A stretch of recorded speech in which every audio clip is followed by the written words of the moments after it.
Korea रैन के लिए बहुत दुखी थी। वो उसे समझाती है कि वो बहुत ही प्रीशियस है। रैन कोरिया को गले लगा लेता है और दूर से ये थाइम सब कुछ देख रहा था। वो बहुत ही जेलस और गुस्से में दिख रहा था। कोरिया को एक बार तो शक होता है कि शायद रैन और उसे कोई देख रहा है, लेकिन थाइम वहाँ से जा चुका था। अब आगे हम देखते हैं कि थाइम बहुत ही गुस्से में था। वो केविन मैथ्यूज से भी बात नहीं करता।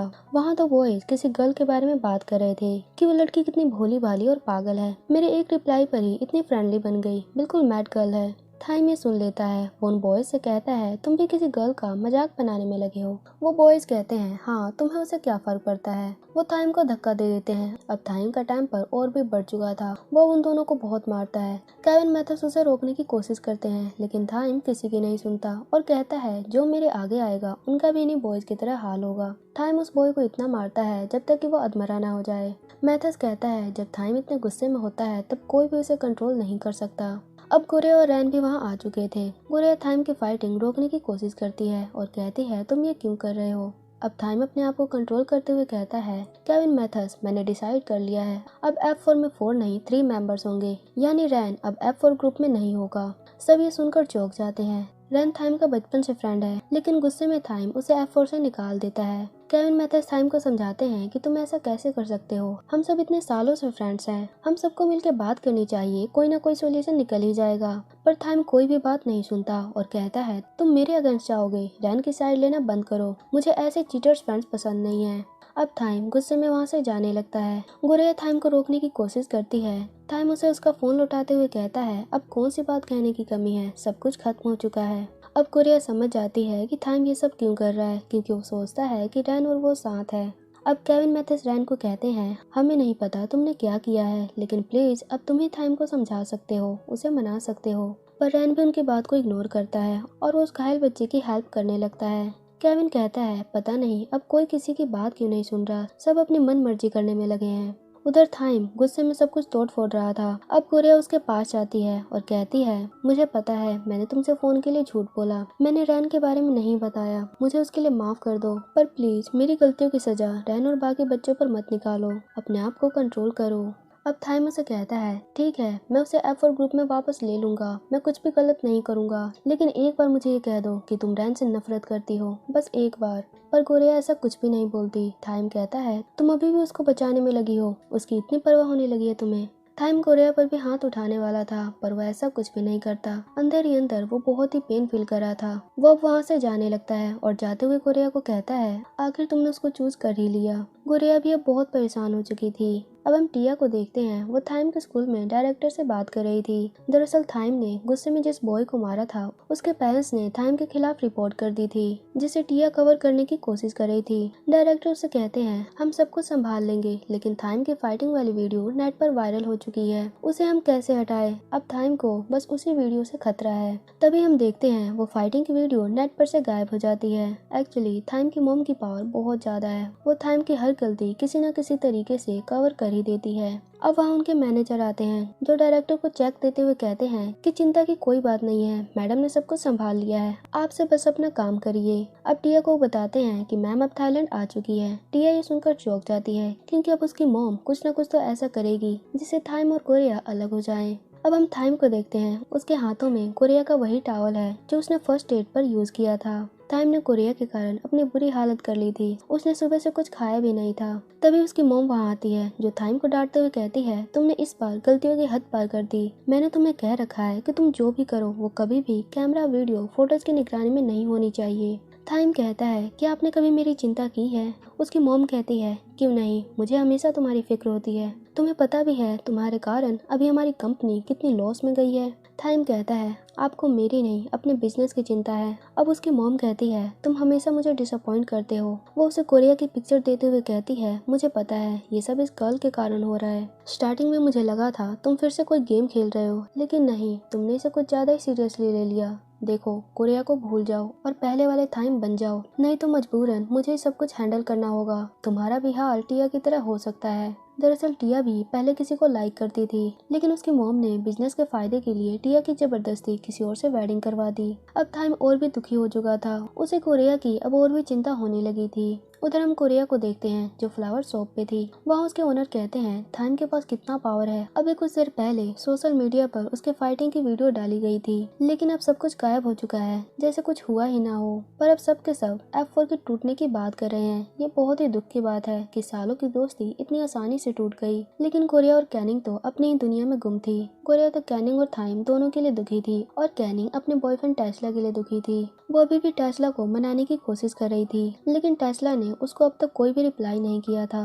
अब उनके ओनर कैनिंग को समझाते हैं तुम्हें थोड़ा टाइम लगेगा क्योंकि ये तुम्हारा फर्स्ट ब्रेकअप है, लेकिन इतना सैड मत हो, धीरे धीरे सब कुछ ठीक हो जाएगा। अब वो कोरिया को कहते हैं तुम थाइम के कारण अपने आप को कोसना बंद करो, तुम्हारी उसमें कोई गलती नहीं थी। अब आगे वो कहते हैं चलो आज मैं शॉप जल्दी क्लोज करता हूँ और तुम दोनों कहीं बाहर जाकर अपना मूड फ्रेश करो, इतना सैड फेस बनाकर मत रखो। तभी वहाँ रैन भी आ जाता है। वो कहता है लगता है शॉप बंद हो चुका है, इस हिसाब से कोरिया अब तुम फ्री हो। वो कोरिया को अपने साथ लेकर जाता है। उधर थाइम अपने घर पर था। वहाँ केविन मैथर्स उसे समझाते हैं कि तुम्हें रैन से बात करनी चाहिए, वो हमारा बचपन का फ्रेंड है। अब वे थाइम को मीरा वाली न्यूज दिखाते हैं और कहते हैं मीरा के कारण ही रैन इतना सैड है और तुमने जरूर उसे गलत समझ लिया है। पर थाइम उस टैब को फेंक देता है। केविन उसे कहता है प्लीज रैन के कारण हमें इग्नोर मत करो, हम भी तुम्हारे फ्रेंड्स हैं, हम अब तुम्हें कितना समझाएं। थाइम अभी भी बहुत ही गुस्से में था। वो कहता है तुम लोग अपने काम से काम रखो, मुझे तुम्हारी कोई भी एडवाइस नहीं चाहिए, तुम दोनों बस बकवास करे जा रहे हो। ये सुनकर केविन मैथर्स को बहुत दुख होता है। अब थाइम अपने मेड को कहता है इन दोनों को बाहर निकालो और ध्यान रखना कोई भी आउटसाइडर दोबारा ना आ पाए। मैथर्स थाइम को कहता है तुम ये सब क्या कर रहे हो, पर केविन भी अब गुस्से में आ चुका था। वो कहता है मैथर्स अब थाइम को समझाने की जरूरत नहीं है, हम उसके लिए अब अजनबी बन चुके हैं। केविन वहाँ से जाने लगता है। मैथर्स भी अब बहुत फ्रस्ट्रेट हो चुका था। वो केविन को कहता है क्या तुम सच में F4 को टूटते हुए देख सकते हो, प्लीज हमें लास्ट बार एक कोशिश जरूर करनी चाहिए F4 को जोड़ने की। तुम रैन को समझाओगे और मैं थाइम को समझाऊंगा। केविन भी अब मान जाता है, लेकिन वो कहता है हम ये सिर्फ इस बार ही करेंगे, इसके बाद अगर कोई नहीं मानेगा तो हम सब अलग अलग हो जाएंगे। अब हम रैन को देखते हैं। वो कोरिया को एक रेस्टोरेंट में लेकर आया था। वहाँ टेबल पर सोया से ही बनी हुई सारी डिशेस थी। कोरिया कहती है ये सोया मिल्क, सोया आइसक्रीम, ये सब क्या है? रैन ये सब तुम्हारा फेवरेट है क्या? रैन कहता है अरे नहीं, मैं तो सोया से एलर्जिक हूँ, मुझे लगा तुम्हें सोया बहुत पसंद है क्योंकि पहले तुम हाना के साथ सोया मिल्क ड्रिंक करती थी। अब आगे कोरिया कहती है तुम मुझे यहाँ क्यों लाए थे? रैन कहता है तुम्हारा स्ट्रेस खत्म करने के लिए, क्योंकि तुम मुझे बहुत टेंस लग रही थी। गोरिया कहती है मुझसे ज्यादा तो टेंस तुम हो, पहले मीरा और अब थाइम दोनों के कारण। चलो मैं तुम्हें कहीं लेकर चलती हूँ, वो तुम्हें बहुत अच्छा लगेगा। अब कोरिया और रैन कई जगह घूमते हैं, कई गेम्स खेलते हैं। वे दोनों उस टाइम को बहुत एंजॉय कर रहे थे। उधर थाइम अपने रूम में उदास बैठा था, उसका मन किसी भी चीज में नहीं लग रहा था। अब केविन कोरिया से मिलने के लिए फ्लावर शॉप पर जाता है। वहाँ कैनिंग उसे बताती है कि रैन और वो तो डेट पर गए हैं। ये सुनकर तो केविन शॉक्ड हो जाता है। वो मैथर्स को कहता है देखो हम सब कुछ ठीक करने में लगे हैं और यहाँ ये दोनों डेट पर गए हैं और कोरिया भी रैन के साथ इतनी आसानी से चली गई। मैं अब कुछ नहीं करने वाला, सबके सब एंजॉय करने में लगे हुए हैं। मैथर्स उसे कहता है तुम्हें रैन से बात करनी होगी। अब वो कैनिंग को कहता है मुझे पता है तुम कोरिया के बारे में जानती हो कि वो भी कहाँ पर होगी, सो प्लीज केविन को भी उसी जगह पर लेकर जाओ, इसे वहाँ कुछ खिला पिला देना ताकि इसका दिमाग ठंडा हो जाए, इतनी जल्दी थक जाता है। केविन मैथर्स को मना करता है, लेकिन मैथर्स भी जिद पर अड़ जाता है और केविन को उसकी बात माननी पड़ती है। अब हम कोरिया को देखते हैं। वो रैन से कहती है कितने दिनों बाद मुझे घूमकर शांति मिली। रैन कहता है क्यों, थाइम के साथ तुम्हें अच्छा नहीं लगता? कोरिया कहती है नहीं, पता है उसके साथ अगर मैं कहीं जाती हूँ तो मुझे ऐसा लगता है जैसे मैं मस्ती करने नहीं किसी जंग में जा रही हूँ। कभी वो बर्ड से, कभी कैनिंग के बॉयफ्रेंड से, हमेशा वो फाइटिंग करता रहता है, वो हमेशा मुझे परेशान करता रहता है। ये कहते कहते कोरिया सैड हो जाती है क्योंकि उसे थाइम की याद आने लगी थी।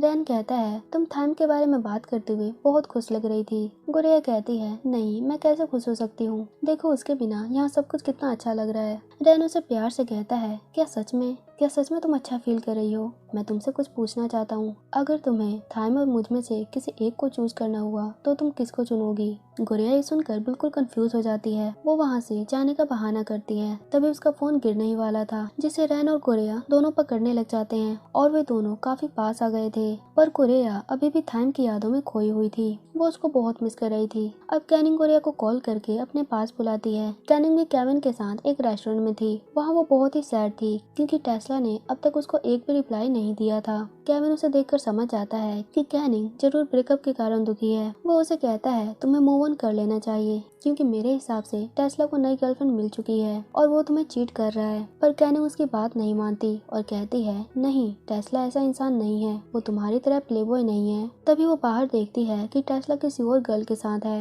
वो देखकर कैनिंग का दिल टूट जाता है। वो बहुत इमोशनल हो जाती है। वो रेस्टरूम के बहाने वहाँ से जाने लगती है। केविन उसके पास जाता है और कहता है सच में तुम बहुत ही मासूम हो। कैनिंग कहती है तुम फिर से मुझे टीच करने लगे। अब केविन उसे संभालता है और उसकी रोते ही पिक्चर लेने लगता है और कैनिंग उसे बार बार रोकती है, लेकिन केविन उसका मूड चेंज कर ही देता है और उसके चेहरे पर स्माइल ला ही देता है और कहता है तुम रोती हुई अच्छी नहीं लगती, चलो अब हमें कुछ फिनिश करना है जो भी अधूरा है। अब रैन और गुड़िया भी मॉल में आ चुके थे। गुड़िया सोच रही थी कि कैनिंग ने उसे यहाँ क्यों बुलाया है। रैन कहता है मुझे तो लगता है ये सब मैथस का प्लान है। तभी गुड़िया टेस्ला को देखती है। टेस्ला किसी और गर्ल के साथ था। ये देखकर गुड़िया को बहुत गुस्सा आता है, पर रैन उसे रोकता है। आगे हम देखते हैं कि टेस्ला की गर्लफ्रेंड उसे एक बैग खरीदने को कहती है जो बहुत ही एक्सपेंसिव था। तभी वहाँ केविन जाता है और उसकी गर्लफ्रेंड से कहता है तुम्हें इनमें से कौन सा पसंद है। वो उसके पसंद का बैग पैक करवा देता है और उसे कहता है अगर तुम्हारे पास टाइम हो तो तुम और भी बैग चूज कर सकती हो। ये सुनकर टेस्ला गुस्से में आ जाता है। वो कहता है तुम मेरी गर्लफ्रेंड को क्यों बहका रहे हो, मैं कभी इसे जाने नहीं दूंगा। और उसकी गर्लफ्रेंड तो केविन की तरफ खींची चली जाती है और उसे प्यार से कहती है क्यों नहीं, मैं तो तुम्हारे लिए हमेशा ही फ्री हूँ।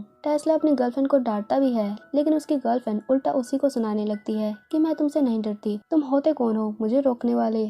अब टेस्ला उसे बुरा भला बोलते हुए वहाँ से जाने लगता है। अब केविन उस गर्ल से कहता है वैसे थैंक्स इस बैग को चूज करने के लिए, क्योंकि मैं कंफ्यूज था कि मैं अपनी गर्लफ्रेंड को कौन सा वाला गिफ्ट में दूं। ये सुनकर तो वो लड़की शॉक्ड हो जाती है, क्योंकि केविन ने तो चालाकी से उसका ब्रेकअप भी करवा दिया, वो भी इतने बुरे तरीके से। अब वहाँ कैनिंग टेस्ला को देखकर बहुत इमोशनल हो गई थी। तभी केविन उसके पास जाता है और उसे प्यार से कहता है सॉरी देर से आने के लिए मेरी स्वीट हार्ट। और टेस्ला की तरफ देखते हुए कहता है क्या तुम इसे जानती हो। टेस्ला तो कैनिंग को उसके साथ देखकर बिल्कुल हैरान था।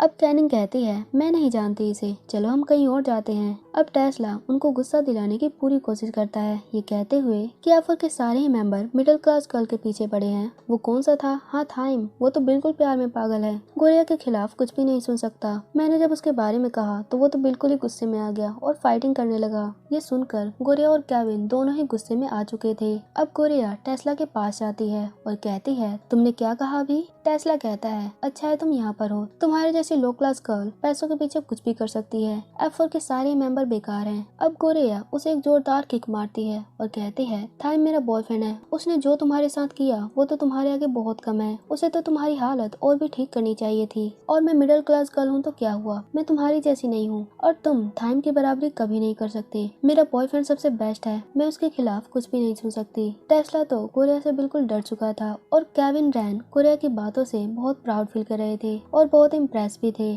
तभी वहाँ मॉल के सिक्योरिटी गार्ड्स आ जाते हैं, जिसे देखकर गुड़िया वहाँ से भागने लगती है। अब हम थाइम को देखते हैं, वो सुबह से ही अपने रूम में उदास बैठा था और मैथस उसे मनाने की कोशिश कर रहा था। तभी रैन थाइम को कॉल करता है और थाइम गुस्से में रूम से बाहर निकलता है, वो कहीं जाने लगता है। मैथस के पूछने पर वो बताता है कि रैन ने उसे स्कूल में बुलाया है, उसे कुछ सॉल्व करना है। टिया भी ये सुन रही थी, वो भी थाइम के लिए बहुत चिंता में थी। अब हम देखते हैं एफ4 के सारे मेंबर स्कूल के स्टेडियम में हैं। वहाँ थाइम बहुत ही गुस्से में दिख रहा था। तभी वो रैन से कहता है मुझे माफ करना, एक लड़की के कारण मैंने तुम्हें एफ4 से बाहर किया। गुड़िया अब तुम्हारी है, मैं उसे प्यार नहीं करता, तुम्हें उसके लिए परफेक्ट हो। वो तो मेरे लिए एक नॉर्मल गर्ल थी और एक लड़की के कारण मैं अपनी दोस्ती टूटते हुए नहीं देख सकता। तभी रैन उसे कहता है वैसे मुझे पता है कि गुड़िया सिर्फ मेरी है, वो तुम्हें कभी प्यार करती भी नहीं थी, वो तो आज भी मुझे लाइक करती है, पर तुम्हें पता है वो मेरे लिए एक एंटरटेनमेंट की चीज है जिससे मैं खेलता हूँ और वो तो बस अमीर लड़कों को फंसाना जानती है। गुड़िया बिल्कुल लो क्लास गर्ल है, मैं तो उसके साथ कुछ भी कर सकता हूँ। रैन थाइम को बहुत गुस्सा दिलाता है और थाइम भी बहुत गुस्से में आ चुका था। वो रैन से फाइट करने लगता है और कहता है तुम गुड़िया के बारे में ऐसा कैसे सोच सकते हो। अब मैथस थाइम को रोकता है तो थाइम उसे पंच करता है और केविन मैथस के पास जाता है तो मैथस उसे पंच करता है। पूरा एफ4 फाइटिंग में लग जाता है। चारों फ्रेंड एक दूसरे से फाइटिंग करने में लग गए थे। उधर गुड़िया को तो इनकी फाइटिंग का कुछ पता भी नहीं था। वो थाइम के लिए एक मैसेज लिख रही थी कि थाइम मुझे माफ कर दो, मैंने तुम पर विश्वास नहीं किया, मुझे टेस्ला की असलियत पता चल गया है। वो मैसेज सेंड करने ही वाली थी तभी टिया उसे कॉल करती है और उसे एफ4 की फाइटिंग के बारे में बताती है। अब गोरिया भी स्कूल के लिए निकल जाती है। उधर F4 फाइट करते करते थक चुके थे, फिर भी लड़ाई में लगे थे। रैन कहता है थाइम मान जाओ, तुम गोरिया की इतनी चिंता क्यों कर रहे हो, वो तो मेरी है। अब थाइम कहता है क्योंकि मैं उससे प्यार करता हूँ, उसकी केयर करता हूँ, मैं उसके खिलाफ कुछ भी नहीं सोच सकता और तुम इस तरह के इंसान हो मुझे आज पता चला। मैं गोरिया को इंसल्ट होते हुए कभी नहीं देख सकता। अब रैन हंसने लगता है और कहता है मैं तो ये सब झूठ बोल रहा था तुमसे सच उगलवाने के लिए। अगर मैं ये सब नहीं करता तो तुम कभी एडमिट नहीं करते कि तुम गोरिया से प्यार करते हो। ये सुनकर सारे हैरान थे। थाइम कहता है मेरे एडमिट करने से क्या होगा। रैन कहता है तुम्हें नहीं पता लेकिन गोरिया भी तुमसे बहुत प्यार करती है। आज जब मैं उसे बाहर लेकर गया था वहाँ पूरे दिन वो बस तुम्हारे बारे में ही बातें कर रही थी। वैसे इतने दिनों बाद हमने फाइटिंग की है, तुम्हें कैसा लग रहा है। थाइम कहता है बहुत दर्द हो रहा है। अब रैन कहता है देखो अब गोरिया तुम्हारी है, तुम पहले वाले थाइम कभी मत बनना और अगर तुमने गोरिया को कभी दुख पहुंचाया तो मैं तुम्हें नहीं छोड़ूंगा। अब चारों फ्रेंड एक दूसरे के गले लगते हैं, एक दूसरे को संभालते हैं। तभी गोरिया वहाँ पहुंच जाती है। थाइम सोचता है लगता है गोरिया मेरे लिए चिंता में है, मुझसे प्यार से कुछ कहेगी, लेकिन गोरिया उसकी चिंता करने की जगह उसे मारने लगती है और डांटते हुए कहती है तुम अपने ब्रेन का यूज क्यों नहीं करते, हमेशा फाइट में लगे रहते हो। केविन उसे कहता है प्लीज अब तुम भी हमें मत मारो, हमने सब कुछ सुलझा लिया है लेकिन अब तुम्हारी बारी है। रैन गोरिया को कहता है बता दो अपनी फीलिंग्स थाइम को, जो तुमने मॉल में कहा था कि तुम थाइम से कितना प्यार करती हो, वो तुम्हारा बॉयफ्रेंड है ना। गोरिया कहती है नहीं नहीं वो तो बस मेरे मुंह से निकल गया था, मेरा मतलब बॉयफ्रेंड से नहीं था। थाइम कहता है क्या सच में तुमने मुझे बॉयफ्रेंड कहा था, यानी अब तुम मेरी गर्लफ्रेंड हो। गोरिया कहती है नहीं ये सब झूठ है। दोनों इस बात पर फिर से लड़ने लगे थे। उधर बाकी फ्रेंड्स वॉक करते हुए घर जाने लगते हैं। मैथस कहता है केविन तुमने मुझे बहुत जोर से मारा था। केविन कहता है तुमने तो स्टार्ट किया था, मैं वैसा करना नहीं चाहता था।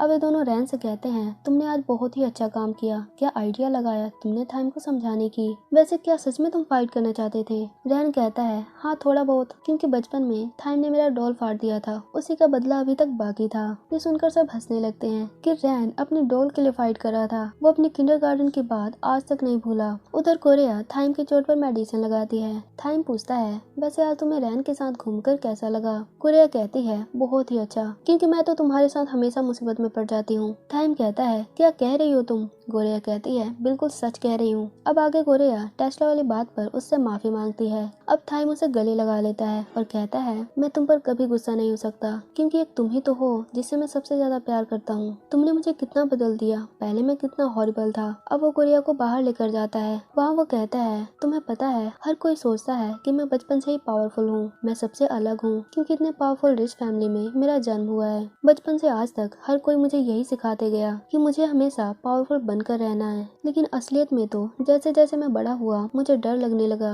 कि कहीं मेरी पावर कम ना हो जाए, और इसीलिए मैं दूसरों को डराने लगा, उनके लाइफ से खेलने लगा। मुझे लगा था कि अगर मैं एक स्कूल को रूल कर सकता हूँ तो प्रामा ग्रुप यानी अपने बिजनेस को भी रूल कर सकता हूँ। लेकिन जब मैं तुमसे मिला मुझे अपनी गलतियों का रियलाइज हुआ। तुम पहली इंसान थी जो मेरे खिलाफ खड़ी हुई थी। अब मैं कभी भी पहले जैसा नहीं बनना चाहता। मुझे अब पहले वाले थाइम से नफरत है जो हमेशा वायलेंस करता रहता था, दूसरों को टॉर्चर करता था। गोरिया अब मैं कभी भी पहले जैसे फाइटिंग नहीं करूंगा और ना अब कभी रेड कार्ड का गेम होगा। तुमने मुझे बिल्कुल बदल दिया। मैं चाहता हूँ कि तुम इस थाइम को एक्सेप्ट करो, ना कि प्रामा ग्रुप के थाइम को। गोरिया कहती है मैं तुमसे बहुत खुश हूँ, तुमने बहुत ही सही डिसीजन लिया है। अब थाइम स्टेडियम को पूरी तरह सील कर देता है ताकि कोई भी स्टूडेंट यहाँ दोबारा ना आए और कोई फाइटिंग ना करे। वो गेट पर लिखता है नो एंट्री, लेकिन थाइम थाई लैंग्वेज में बहुत ही वीक है, इसलिए फिर से उसकी स्पेलिंग गलत थी। गोरिया उसे डांटते हुए कहती है थाइम तुमने नो एंट्री की जगह एंट्री लिखा है, इससे यहाँ वायलेंस कम होने की जगह और भी बढ़ जाएगा। अब गोरिया उसे ठीक करने लगती है, पर थाइम उसे कहता है अरे प्लीज तुम अब क्या कर रही हो, देखो मैंने कितना सुंदर लिखा है और तुम बिगाड़ने लगी। और गोरिया उसे समझाती है कि तुमने पूरा गलत लिखा है। अब अगले दिन स्टार्ट हो चुका था।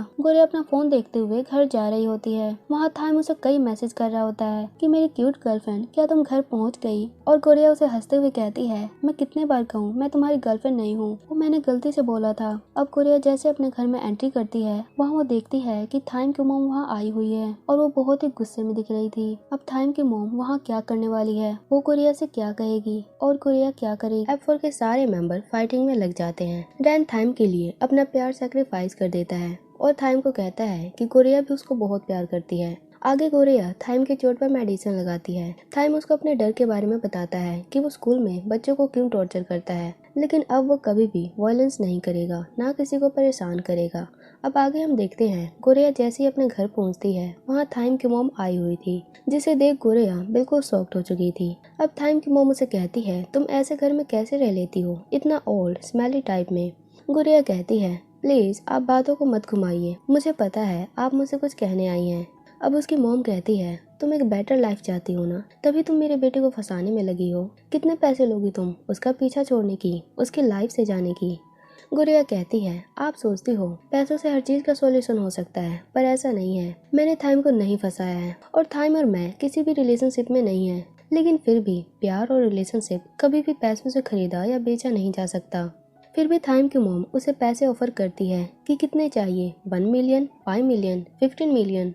पर कोरिया उन्हें हर बार रिफ्यूज करती है कि पैसे हर जगह काम नहीं आते और मुझे आप पैसों से कभी खरीद नहीं सकते। गोरिया की मॉम भी उनसे फ्रस्ट्रेट हो चुकी थी। वो उन्हें डांटते हुए कहती है मैंने कभी नहीं सोचा था कि आप इस तरह के इंसान हैं, नहीं तो आपको यहाँ एंटर भी नहीं होने देती। मेरी डॉटर आपकी तरह पैसों की भूखी नहीं है जो पैसों के लिए कुछ भी करेगी। क्या आपके अंदर थोड़ी सी भी इंसानियत है? आपने बिल्कुल नहीं सोचा कि हमें इससे कितना हर्ट होगा। पर फिर भी थाइम की मॉम उनकी गरीबी का मजाक उड़ाते हुए कहती है गोरिया मैं तो तुम्हारी हेल्प करने आई थी, सोचा था तुम्हारी फैमिली ट्रबल में है, लेकिन कोई बात नहीं, देखती हूँ तुम्हारी ईगो तुम्हारी कितने दिनों तक साथ देगा। और एक चीज जान लो या एक्सेप्ट कर लो कि तुम कितनी ही कोशिश कर लो पर थाइम की बराबरी उसके काबिल कभी नहीं बन सकती। हमारी और तुम्हारी दुनिया बिल्कुल अलग है। बेहतर होगा कि तुम सच्चाई को एक्सेप्ट कर लो कि तुम एक मिडिल क्लास गर्ल हो और हमारी दुनिया में तुम्हारे लिए कोई भी जगह नहीं है। थाइम की मॉम गोरिया को थाइम से दूर रहने के लिए कहती है क्योंकि वो गोरिया को उसकी गरीबी से जज कर रही होती है। वो किसी की भी फीलिंग नहीं समझती। पर गोरिया भी उन्हें बोल देती है कि पैसा कभी भी प्यार को नहीं खरीद सकता। अब आगे उनके जाते ही गोरिया की मॉम की सब बहुत तारीफ करते हैं कि मॉम आपने कितनी हिम्मत दिखाई, उनकी तो बोलती बंद कर दी। आप ऐसा भी कर सकती थी, हमने सोचा नहीं था। लेकिन उसकी मॉम कहती है अरे मुझे तो सांस ही नहीं आ रही, जल्दी से इनहेलर लाओ, ऐसा लग रहा है मैं अभी ऊपर चली जाऊंगी। अब आगे गोरिया अपने पेरेंट्स से पूछती है कि आखिर थाइम की मॉम किस ट्रबल की बात कर रही थी, आप सब इतने टेंस क्यों हो।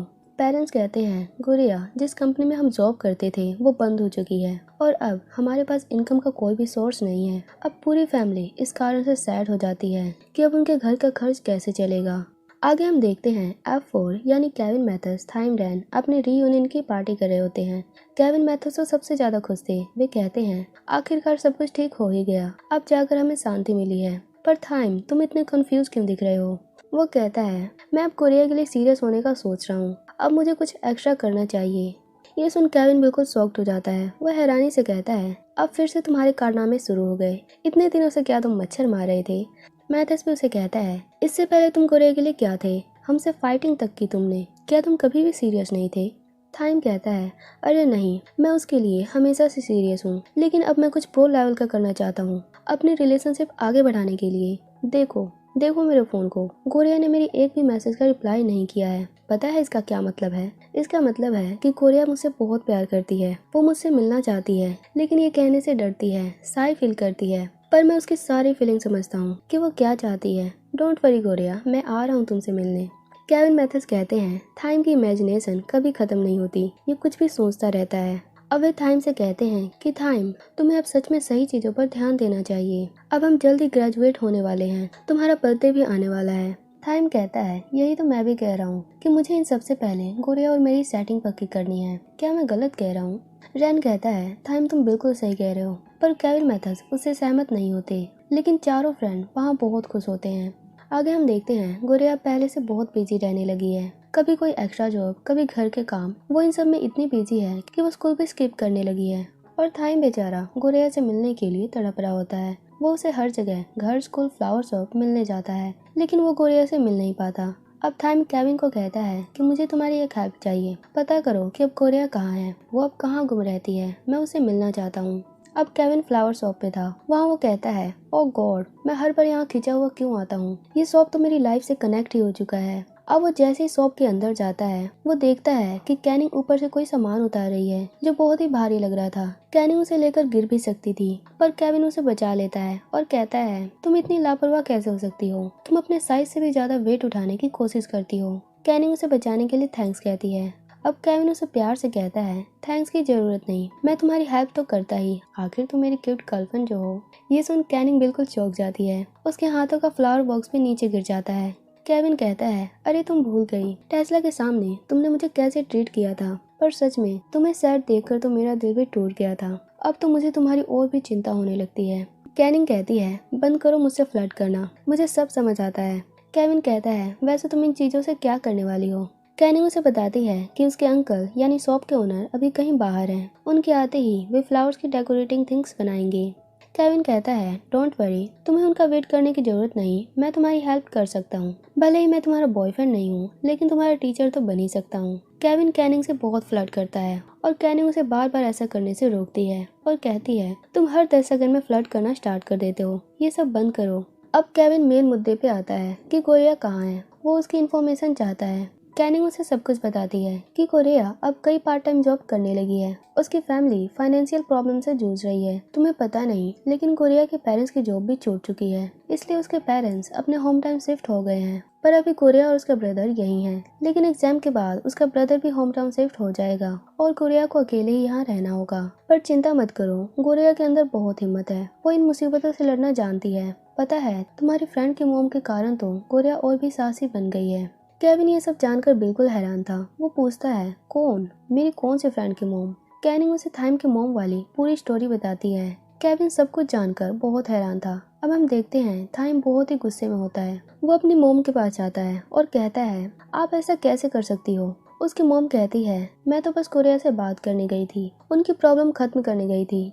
थाइम कहता है, उसे बातचीत करना नहीं, धमकी देना कहते हैं। आप कोरिया को डराने गए थे, उसे दबाने गए थे, और तो और आपने उसके पेरेंट्स की जॉब वाली कंपनी भी बंद करवा दी ताकि मजबूरी में आकर उन्हें आपकी बात माननी ही पड़े और वो आपके पैसे एक्सेप्ट कर ले। उसकी मोम कहती है, ये हुई ना बात, अब तुम लग रहे हो ना एक बिजनेसमैन, अब तुम स्मार्टली बात कर रहे हो, पर तुम अपना ब्रेन गलत डायरेक्शन में यूज कर रहे हो। थाइम कहता है, आप कभी नहीं बदल सकती, कब आप मेरी फीलिंग समझेंगी। उसकी मॉम कहती है, तुम्हें पता है ना, कुछ दिन बाद तुम्हें ब्राह्मा ग्रुप के बिजनेस को भी संभालना होगा और अभी भी तुम स्टूपिड प्यार के लफड़े में पड़े हुए हो। वो गर्ल हमारे हाई सोसाइटी के आगे बिल्कुल जीरो है, अच्छा होगा अगर तुम उसे भूल जाओ।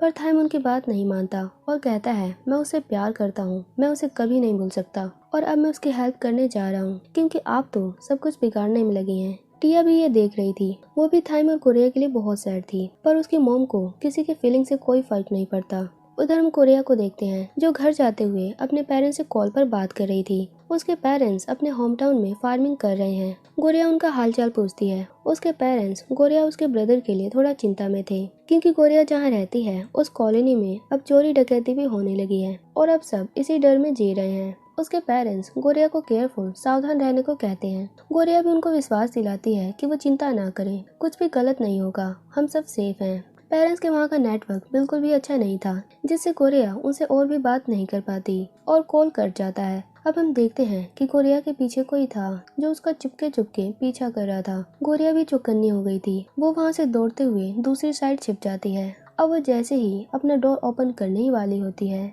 तभी उसे फील होता है कि उसके पीछे कोई है। अब वो इंसान गोरिया के कंधे पर हाथ रखता है। गोरिया बिल्कुल डर जाती है। तभी हम देखते हैं कि वो जासूस कोई और नहीं मिस्टर थाइम है, पर ना चाहते हुए भी उसे गोरिया का एक पंच लग ही जाता है। थाइम चिल्लाते हुए कहता है, तुम्हारी प्रॉब्लम क्या है, तुम हर बार मुझे पंच करती हो। गोरिया कहती है, तुम अपने आप को देखो, कोई किसी से इस तरीके से मिलता है क्या। अब गोरिया उसे आने का कारण पूछती है। थाइम कहता है, मैं यहाँ रहने आया हूँ। गोरिया कहती है, पागल मत बनाओ, मुझे पता है तुम जैसे लोग किसी बड़े होटल या किसी आलीशान महल में रहते हैं और यहाँ कुछ भी ऐसा नहीं है। थाइम कहता है, तुम्हें क्या लगता है मैं इधर नहीं रह सकता? तुम मेरे बारे में कुछ नहीं जानती। जब मेरा मन किसी जगह से बोर होता है तो मैं दूसरी जगह ट्राई करता रहता हूँ। दरअसल थाइम ने एक घर खरीद लिया होता है जो बिल्कुल कोरिया के घर के ठीक सामने था क्योंकि अब वो कोरिया को अकेला छोड़ना नहीं चाहता और अब वो कोरिया का एक नेबर भी बन चुका है जो उसे हमेशा परेशान करेगा। गोरिया तो अभी से ही इरिटेट फील करने लगी थी। उधर टिया अपनी मॉम से रिक्वेस्ट करती है कि प्लीज क्या आप थाइम को उसकी लव लाइफ में फ्रीडम नहीं दे सकती,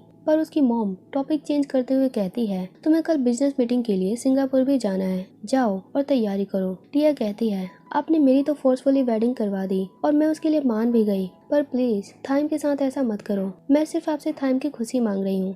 लेकिन उसकी मॉम कुछ भी नहीं सुनती और डांटते हुए कहती है, हैप्पीनेस, जैसे तुम अब बिल्कुल खुश नहीं हो, ये जो अब सब तुम्हारे पास है, क्या तुम सच में ये सब नहीं चाहती थी? प्यार व्यार ये सब तो पागलपन है और मैं इन चीजों से अपना बिजनेस, अपनी हाई सोसाइटी फैमिली गिरते हुए नहीं देख सकती। थाइम की मॉम उसकी कोई भी बात नहीं मानती। टिया कहती है, सच में आप कभी नहीं बदल सकती, इस बार तो आपने हद पार कर दी है। ये कहते हुए टिया वहाँ से चली जाती है। उसकी मॉम कहती है, परफेक्शन के लिए हम जो भी करें उसे हद पार नहीं कहते। इसका सीधा मतलब ये था कि वो अपने पावर को बरकरार रखने के लिए कोई भी चाल, कोई भी फैसला ले सकती है, चाहे उस फैसले से किसी को कितना ही हर्ट हो, उन्हें उसे कोई फर्क नहीं पड़ता। अब हम कोरिया को देखते हैं। वो थाइम पर चिल्लाते हुए कहती है, तुम बिल्कुल पागल हो। तुमने इस तरह के हाउस के लिए इतने मिलियंस पे किए, पर क्यों? क्या तुम यहाँ रह पाओगे? ये तुम्हारी आलीशान महल से बिल्कुल अपोजिट है।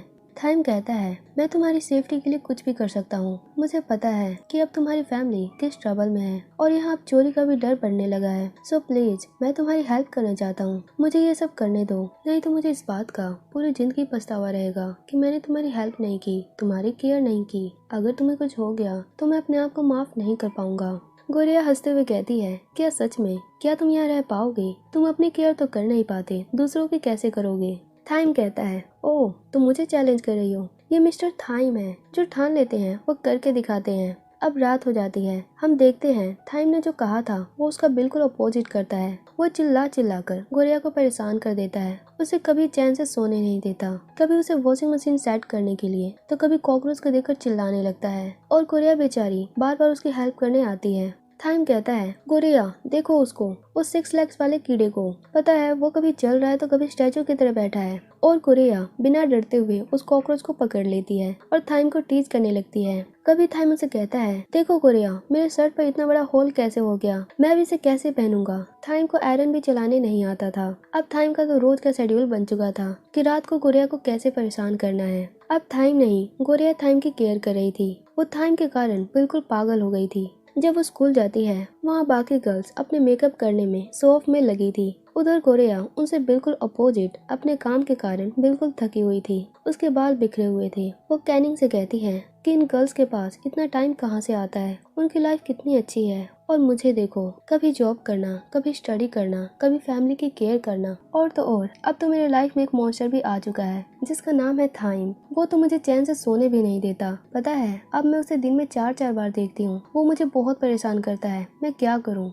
कैनिंग उसे समझाती है, चिंता मत करो, टाइम के साथ सब कुछ ठीक हो जाएगा। और थाइम जो कुछ भी करे वो तुम्हारी बहुत चिंता करता है, तभी वो तुम्हारे पास रहता है, तुम्हारी केयर करता है। अब आगे हम देखते हैं कुछ दिनों में थाइम का बर्थडे आने वाला है और इसीलिए हर जगह थाइम के पोस्टर डेकोरेशन होने लगी थी। सारी की सारी गर्ल्स थाइम के पोस्टर को ही देखकर एक्साइटेड हो रही थी, जबकि कोरिया तो खुद थाइम से ही परेशान हो चुकी थी। आगे टिया थाइम से बात करती है कि मुझे कुछ गड़बड़ लग रहा है, इस बार मॉम तुम्हारे बर्थडे के लिए डेकोरेशन कुछ ज्यादा ही कर रही है, जैसे कि कुछ बड़ा होने वाला है। मुझे तो मॉम पर शक हो रहा है, वो जरूर कुछ अटपटा करने वाली है। थाइम कहता है, इसमें शक करने की क्या बात है, वो तो बर्थडे की सेलिब्रेशन हमेशा ही बड़ा करती है। टिया कहती है, तुम समझ नहीं रहे हो, मेरा मतलब गोरिया से है। मैं चाहती हूँ उनके कुछ करने से पहले ही तुम अपने आप को रेडी कर लो। वैसे मैंने गोरिया को एक ब्यूटीफुल ड्रेस भेजा है, वो उसमें और भी प्रिटी लगेगी। आगे वो कहती है, मुझे पता है तुम गोरिया से कितना प्यार करते हो, तुम उसके लिए क्या क्या कर रहे हो, और तुम चिंता मत करना, मैं तुम दोनों के साथ हूँ। तुमने गोरिया को चूज करके बहुत ही अच्छा किया है। थाइम की फैमिली में सिर्फ टिया ही थाइम की फीलिंग समझती है और उसका साथ देती है, और थाइम भी अपने दिल की बात सिर्फ टिया और अपने फ्रेंड से शेयर करता है। थाइम ने अपने नए घर पर अपने फ्रेंड्स को भी बुला रखा था। अब थाइम के फ्रेंड्स यानी पूरा F4 टिया की बातों को डिस्कस करते हैं कि क्या पता टिया का शक सही हो, तुम्हारी मॉम कुछ भी कर सकती है। अब मैथस कहता है, चलो अब कुछ और डिस्कस करते हैं। थाइम, तुमने हमें यहाँ क्यों बुलाया है? थाइम कहता है, देखो मैंने ये अपना न्यू हाउस खरीदा है, मैं तुम सबके साथ एक पार्टी करना चाहता था, लेकिन ये पहले से अलग होने वाला है। रैन कहता है, सच बताओ सच। अब थाइम कहता है, वैसे मैं यहाँ सिर्फ कोरिया के लिए रहता हूँ, मैं उसकी हेल्प केयर करना चाहता हूँ, और तुम सब मेरी हेल्प करोगे जब मैं किसी ट्रबल में होऊंगा। अब केविन कहता है, चलो ठीक है, लेकिन डिनर कहाँ है? हम भूख से मरे जा रहे हैं, तुम हमें खाना कब दोगे? थाइम कहता है, रुको बस 2 मिनट रुको, मैं अभी डिनर तैयार करता हूँ। केविन मैथर्स उसे टीज करते हुए कहते हैं, क्या बात है, अब थाइम भी कुकिंग करने लगा है। अब थाइम सबके लिए नूडल्स कुक करता है। केविन कहता है, क्या घर है, ना एसी ना कोई एंटरटेनमेंट, ये होती है ना सचमुच का लग्जरी हाउस। अब थाइम उन्हें नूडल्स खाने को देता है और कहता है, रुको बस 2 मिनट। वो अब टीवी के एंटीने को ठीक करता है और ऑन करते हुए कहता है, देखो ये होती है खाते हुए एंटरटेनमेंट जो बहुत ही मजेदार होता है और तुमने कभी भी ये सब पहले एक्सपीरियंस नहीं किया होगा। केविन कहता है, मुझे नहीं लगता ये इतना एंटरटेनिंग होगा। पर जैसे वे खाना स्टार्ट करते हैं वे सारे के सारे उस टीवी सीरियल में खो चुके थे। ये वही टीवी सीरियल था जो गोरिया अपनी फैमिली के साथ भी देखती है और अब थाइम भी इस टीवी शो को बहुत लाइक करता है। चारों फ्रेंड उस सीरियल को बहुत एंजॉय कर रहे थे। वे कहते हैं, सच में ये मेन लीड बिल्कुल बुद्धू है, कितना सहेगा। और वे सास बहू की फाइटिंग देख बहुत खुश हो रहे थे। उधर गोरिया उस ड्रेस को देखती है जो टिया ने उसे गिफ्ट किया था। वो थोड़ी सैड दिख रही थी। उसका ब्रदर पूछता है, क्या तुम सच में थाइम के बर्थडे में नहीं जाना चाहती? गोरिया उसे अपना सारा कंफ्यूजन बताती है कि वो नहीं चाहती कि फिर से उसे कोई गलत समझे, कोई बात बनाए, खास तौर पर थाइम की मॉम। उसका ब्रदर उसे समझाता है कि चिंता मत करो, हमारी सारी प्रॉब्लम धीरे धीरे ठीक हो जाएंगी, बस तुम थोड़ा पेशेंस रखो। गोरिया उसे उसकी हिम्मत बढ़ाने के लिए थैंक्स कहती है। तभी थाइम अचानक से वहाँ आ जाता है और गोरिया की वो न्यू ड्रेस उसके ब्रदर की खाने की प्लेट पर गिर जाती है। थाइम फिर से उसे एक बच्चे की तरह परेशान कर रहा था। हुआ ये था कि थाइम का टीवी फिर से खराब हो गया था जिसे वो गोरिया से ठीक करवाना चाहता था, पर गोरिया उसे कहती है कि वो उसे बाद में ठीक कर देगी। गोरिया तो पहले से ही परेशान थी, पर अब उसकी परेशानी और भी बढ़ जाती है क्योंकि अब उसकी ड्रेस पर स्टेन लग चुके थे। अब वो लॉन्ड्री शॉप पर जाती है। वहाँ शॉप ओनर उसे ज्यादा चार्ज करने लगता है जिसे गोरिया कम करने को कहती है, पर वो शॉप ओनर बहुत ही लालची टाइप का था और उसे ठगने की सोच रहा था। तभी वहाँ एक बॉय आता है और उस शॉप ओनर को कहता है, ऐसा स्टेन तो मेरे फ्रेंड की ड्रेस पर भी लगा था और वो तो इससे भी कम फीस में ठीक हो गया था। इससे दुकानदार की बोलती बंद हो जाती है और वो गोरिया की ड्रेस उसी रेट में धोने के लिए मान जाता है। गोरिया उस बॉय को थैंक्स कहती है। अब वो फ्लावर शॉप पर होती है। वहाँ उसके ऑनर कहते हैं, मुझे तो लगता है अब मुझे नेचुरल फ्लावर की जगह प्लास्टिक के फ्लावर की सेलिंग स्टार्ट कर देनी चाहिए। तुम इतनी सैड क्यों रहती हो? गोरिया कहती है, पता नहीं, लेकिन अब मुझे कुछ भी अच्छा नहीं लग रहा। दरअसल गोरिया थाइम की मॉम के कारण परेशान थी। उन्होंने जो उसे कहा था कि वो थाइम के काबिल बिल्कुल भी नहीं है। अब कैनिंग उसे कहती है, गोरिया मुझे पता है तुम अभी किसी चीज से बहुत ही स्ट्रेस हो, लेकिन एक चीज याद रखो, हर इंसान इस दुनिया को अलग नजरिए से देखता है। जैसे मैंने आज तक तुम्हारा दिया हुआ मेरा बर्थडे गिफ्ट संभाल कर रखा है। ये ब्रेसलेट मेरे लिए बहुत ही प्रीशियस है। उसके ऑनर कहते हैं, देखो मैंने भी आज तक तुम्हारा दिया हुआ पिंक विग संभाल कर रखा है जो तुम पिछले साल मेरे लिए लाए थे। कैनिंग कहती है, मैं बस यही कहना चाहती हूँ कि अगर तुम थाइम की थोड़ी और केयर करोगी, उसे अपनी लाइफ में आने की जगह दोगी, तो तुम्हारा प्रॉब्लम धीरे धीरे जरूर सॉल्व हो जाएगा। गोरिया कहती है, मुझे पता है थाइम मेरे लिए अपने आप को कितना बदल रहा है, मेरे लिए कितना कुछ कर रहा है, लेकिन फिर भी पता नहीं मुझे ये सब कुछ इम्पॉसिबल लग रहा है। उसके अंकल कहते हैं, तुम ज्यादा मत सोचो, हमेशा नेगेटिव सोचती हो, थोड़ा टाइम लगेगा लेकिन देखना सब कुछ ठीक हो जाएगा। अब अगले दिन हम देखते हैं थाइम गोरिया के लिए ब्रेकफास्ट तैयार करता है, उसके ब्रदर को स्कूल के लिए रेडी करता है। गोरिया ये सब देखकर बहुत ही खुश थी। वो उसे पूछती है, क्या तुम्हें कुकीज खाना पसंद है? वो थाइम को ये नहीं बताती कि वो ये क्यों पूछ रही है। अब जब वो स्कूल में होती है, वो कुकीज बनाने की रेसिपी देखते हुए दूसरी साइड जा रही थी। वहीं एक रूम में थाइम अपने बाकी F4 मेंबर के साथ बैठा था। वहाँ थाइम उनसे कहता है, गाइस अब मुझे कुछ सुकून मिल रहा है, नहीं तो उस पथरीले बिस्तर से तो मेरी कमर ही अकड़ गई थी। केविन कहता है, वैसे तुम वहाँ रहते क्यों हो, सब कुछ हैंडल कैसे करते हो? थाइम कहता है, अरे तुम्हें नहीं पता, मैं तो बस गोरिया का सोने का वेट करता हूँ, फिर अपने सारे क्लोथ्स बाहर से लॉन्ड्री करवा के मंगवा लेता हूँ, और वो तो इतनी बुद्धू है कभी मेरा प्लान नहीं जान पाएगी। अब रैन कहता है, तुम तो कहते थे तुम वहाँ गोरिया की सेफ्टी के लिए गए हो। थाइम कहता है, तुम्हें नहीं पता मेरा सातिर दिमाग कितना तेज है। मैंने उस कॉलोनी के चारों ओर अपने सिक्योरिटी गार्ड्स लगा रखे हैं, इसलिए मुझे किसी भी चीज का डर नहीं है। और देखना गोरिया मुझसे कितनी इम्प्रेस होगी, सच में वो बहुत ही भोली है, उसे मैं कैसे भी बुद्धू बना देता हूँ। और ये सारी बातें गोरिया सुन लेती है। अब वो थाइम के पास जाती है और कहती है, जरा दोबारा कहना मैं कितनी स्टूपिड हूँ। अब वो थाइम को डांटने के साथ साथ उसकी बहुत धुलाई करती है। ये देख केविन मैथस रैन वहाँ से गायब हो जाते हैं क्योंकि उन्हें भी डर था कि गोरिया उनकी भी कहीं धुलाई न कर दे। आगे गोरिया कचरे को फेंकने जाती है। वहाँ वो थाइम के पोस्टर को देखकर गुस्से में आ जाती है। वो उस पर कार्टून ड्रॉ करने लगती है। तभी वहाँ वो उसी बॉय से मिलती है जो उसे लॉन्ड्री शॉप पे मिला था। वो उसे बताता है कि मेरा नाम तलाय है और यहाँ स्कॉलरशिप पर पढ़ रहा हूँ। यहाँ मेरा न्यू एडमिशन है। मैं बाकियों की तरह रिच नहीं हूँ, इसीलिए मैं यहाँ के बच्चों से दूर रहता हूँ। वो गोरिया को ड्रॉ करता देख कहता है, लगता है तुम्हें भी F4 पसंद नहीं है। पता नहीं ये सारे अमीरजादे अपने आप को इतना क्लेवर क्यों समझते हैं। गोरिया भी उसकी बातों से सहमत होती है। अब वे दोनों थाइम के पोस्टर पर किक मारकर अपना गुस्सा उतारते हैं। तभी टीचर उन्हें ऐसा करता देख उन्हें डांटने आती है, पर गोरिया और तलाय वहाँ से जल्दी से भाग जाते हैं। आगे तलाय कोरिया को घर ड्रॉप करता है और कहता है जैसे कि तुम्हें जॉब की जरूरत है, मैं तुम्हारे लिए पार्ट टाइम जॉब जरूर ढूंढूंगा, तुम ज्यादा परेशान मत होना। गोरिया इसे थैंक्स कहती है। अब आगे गोरिया अपने घर में जाती है। वहाँ वो टिया की ड्रेस देखकर बहुत सैड हो गई थी। अब वो थाइम के घर जाकर उस ड्रेस को वापस कर देती है और मेड को कहती है टिया को कह देना मैं ये नहीं ले सकती। मेड भी ये देखकर बहुत सैड हो जाती है क्योंकि वो भी थाइम और कोरिया के प्यार को जानती थी। अब वहाँ कोरिया रैन को देखती है। रैन कोरिया का मूड ठीक करने के लिए उसे एक जगह लेकर जाता है। वहाँ उसे कहता है तुमने वो ड्रेस क्यों वापस किया, तुम उसमें बहुत ही ब्यूटीफुल लगती, मैं उस ड्रेस में तुम्हें देखना चाहता था। गोरिया कहती है वो ड्रेस मेरे लिए नहीं बनी, वो सब मेरे लिए सही नहीं होता। रैन उसे समझाता है कि कभी भी अपने आप को छोटा मत समझो, दूसरों को कहने से अपने आप को सैड मत करो। क्या तुम मीरा को निराश करना चाहती हो? वो भी तुम्हें ब्रेव कोरिया के रूप में देखती है और मुझे भी पता है तुम इन सारी सिचुएशन से डरोगी नहीं बल्कि इसका सामना करोगी। गोरिया रैन के कहने से बहुत मोटिवेट होती है। आगे जब वो घर जाती है तो वो देखती है कि थाइम ने सबके लिए लंच तैयार किया है। उसका ब्रदर कहता है देखो थाइम ने कितनी अच्छे से कुकिंग की है पर किचन बहुत ही गंदा हो चुका है, पर डोंट वरी मैं सब कुछ क्लीन कर दूंगा। अब कोरिया देखती है कि थाइम ने लंच पर सॉरी लिखा था, वो भी थाई लैंग्वेज में, और हमेशा की तरह उसकी स्पेलिंग फिर से गलत थी। पर कोरिया उसकी मिस्टेक को इग्नोर करते हुए कहती है तुमने बहुत ही अच्छी कुकिंग की है, चलो अब हम साथ में खाते हैं। अब वे लंच को एंजॉय करते हैं। अब रात हो चुकी थी। गोरिया थाइम से कहती है तुम्हें घर जाकर अपना बर्थडे सेलिब्रेट करना चाहिए। थाइम कहता है नहीं, मुझे पार्टीज इतनी भी पसंद नहीं है, पर बर्थडे का दिन मेरे लिए बहुत इंपॉर्टेंट होता है। वैसे मैं तुमसे एक रिक्वेस्ट करना चाहता हूँ, क्या मैं हफ्ते में एक बार अपने क्लोथ्स को लॉन्ड्री में दे सकता हूँ, क्योंकि सच में कपड़े धोना बहुत ही मुश्किल काम है। गोरिया उसे परमिशन दे देती है। अब 12 बजने ही वाले थे।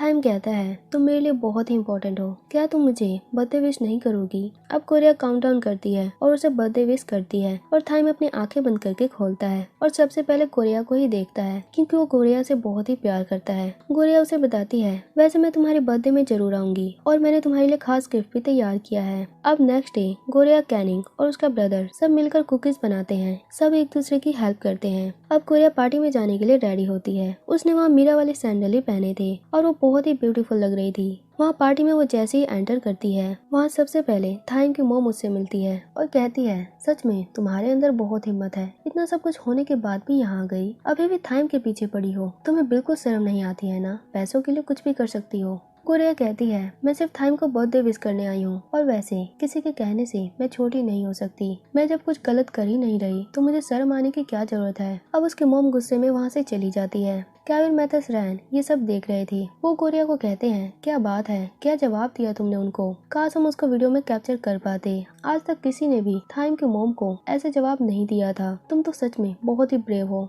गोरिया कहती है वैसे मैं ज्यादा देर नहीं रुकने वाली, थाइम को गिफ्ट देते ही यहाँ से चली जाऊंगी। केविन कहता है नहीं, तुम ऐसा नहीं कर सकती, तुम ऐसे नहीं जा सकती, तुम तो आज यहाँ की स्टार हो। वो गोरिया को ऊपर उठाते हुए कहता है तुम्हारे बिना तो ये पार्टी अधूरी है। अब गोरिया थाइम से मिलती है। गोरिया उसकी तारीफ करते हुए कहती है तुम बहुत ही हैंडसम लग रहे हो। थाइम भी उसकी तारीफ करता है कि तुम भी बहुत प्रिटी लग रही हो। अब वो अपना बर्थडे गिफ्ट मांगता है। गोरिया गिफ्ट में थाइम के लिए कुकीज लाई थी, पर वो उसे छुपाते हुए कहती है नहीं, मैं कुछ भी नहीं लाई। तभी थाइम की मॉम स्टेज पे कुछ अनाउंसमेंट करने लगती है। वो सबका वेलकम करते हुए कहती है आज का दिन बहुत ही स्पेशल है क्योंकि आज यहाँ बहुत से खास गेस्ट आए हुए हैं। साथ में थाइम का बर्थडे भी है जो साल में एक बार आता है। तभी हम देखते हैं कि गार्ड्स एक लड़की को पकड़ने में लगे हैं और वो गर्ल भागती भागती गोरिया से टकरा जाती है। तभी थाइम की मॉम अनाउंसमेंट करती है मिलिए एम्पिका फैमिली से, और ये गर्ल लीता, मिस ललिता एम्पिका से, जो थाइम की फियोंसी है। जल्दी दोनों फैमिली जुड़ने वाली है और जल्दी एंगेजमेंट सेरेमनी भी होने वाली है। ये न्यूज सुनकर सब शॉक्ड हो जाते हैं। किसी को भी विश्वास नहीं होता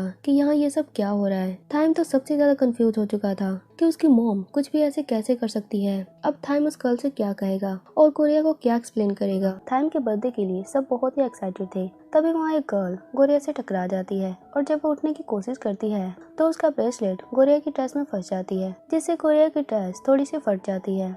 आगे थाइम की मॉम लीता को सबसे इंट्रोड्यूस करवाती है और कहती है ये थाइम की फियोंसी है और जल्द ही थाइम और लीता की एंगेजमेंट भी होने वाली है। ये सब सुनकर तो सब बहुत ही शौक थे। थाइम तो सबसे ज्यादा हैरानी में था। वो अपनी मॉम से पूछता है कि आप ऐसा क्यों कर रही हैं, मैं ऐसा कुछ भी नहीं होने दूंगा।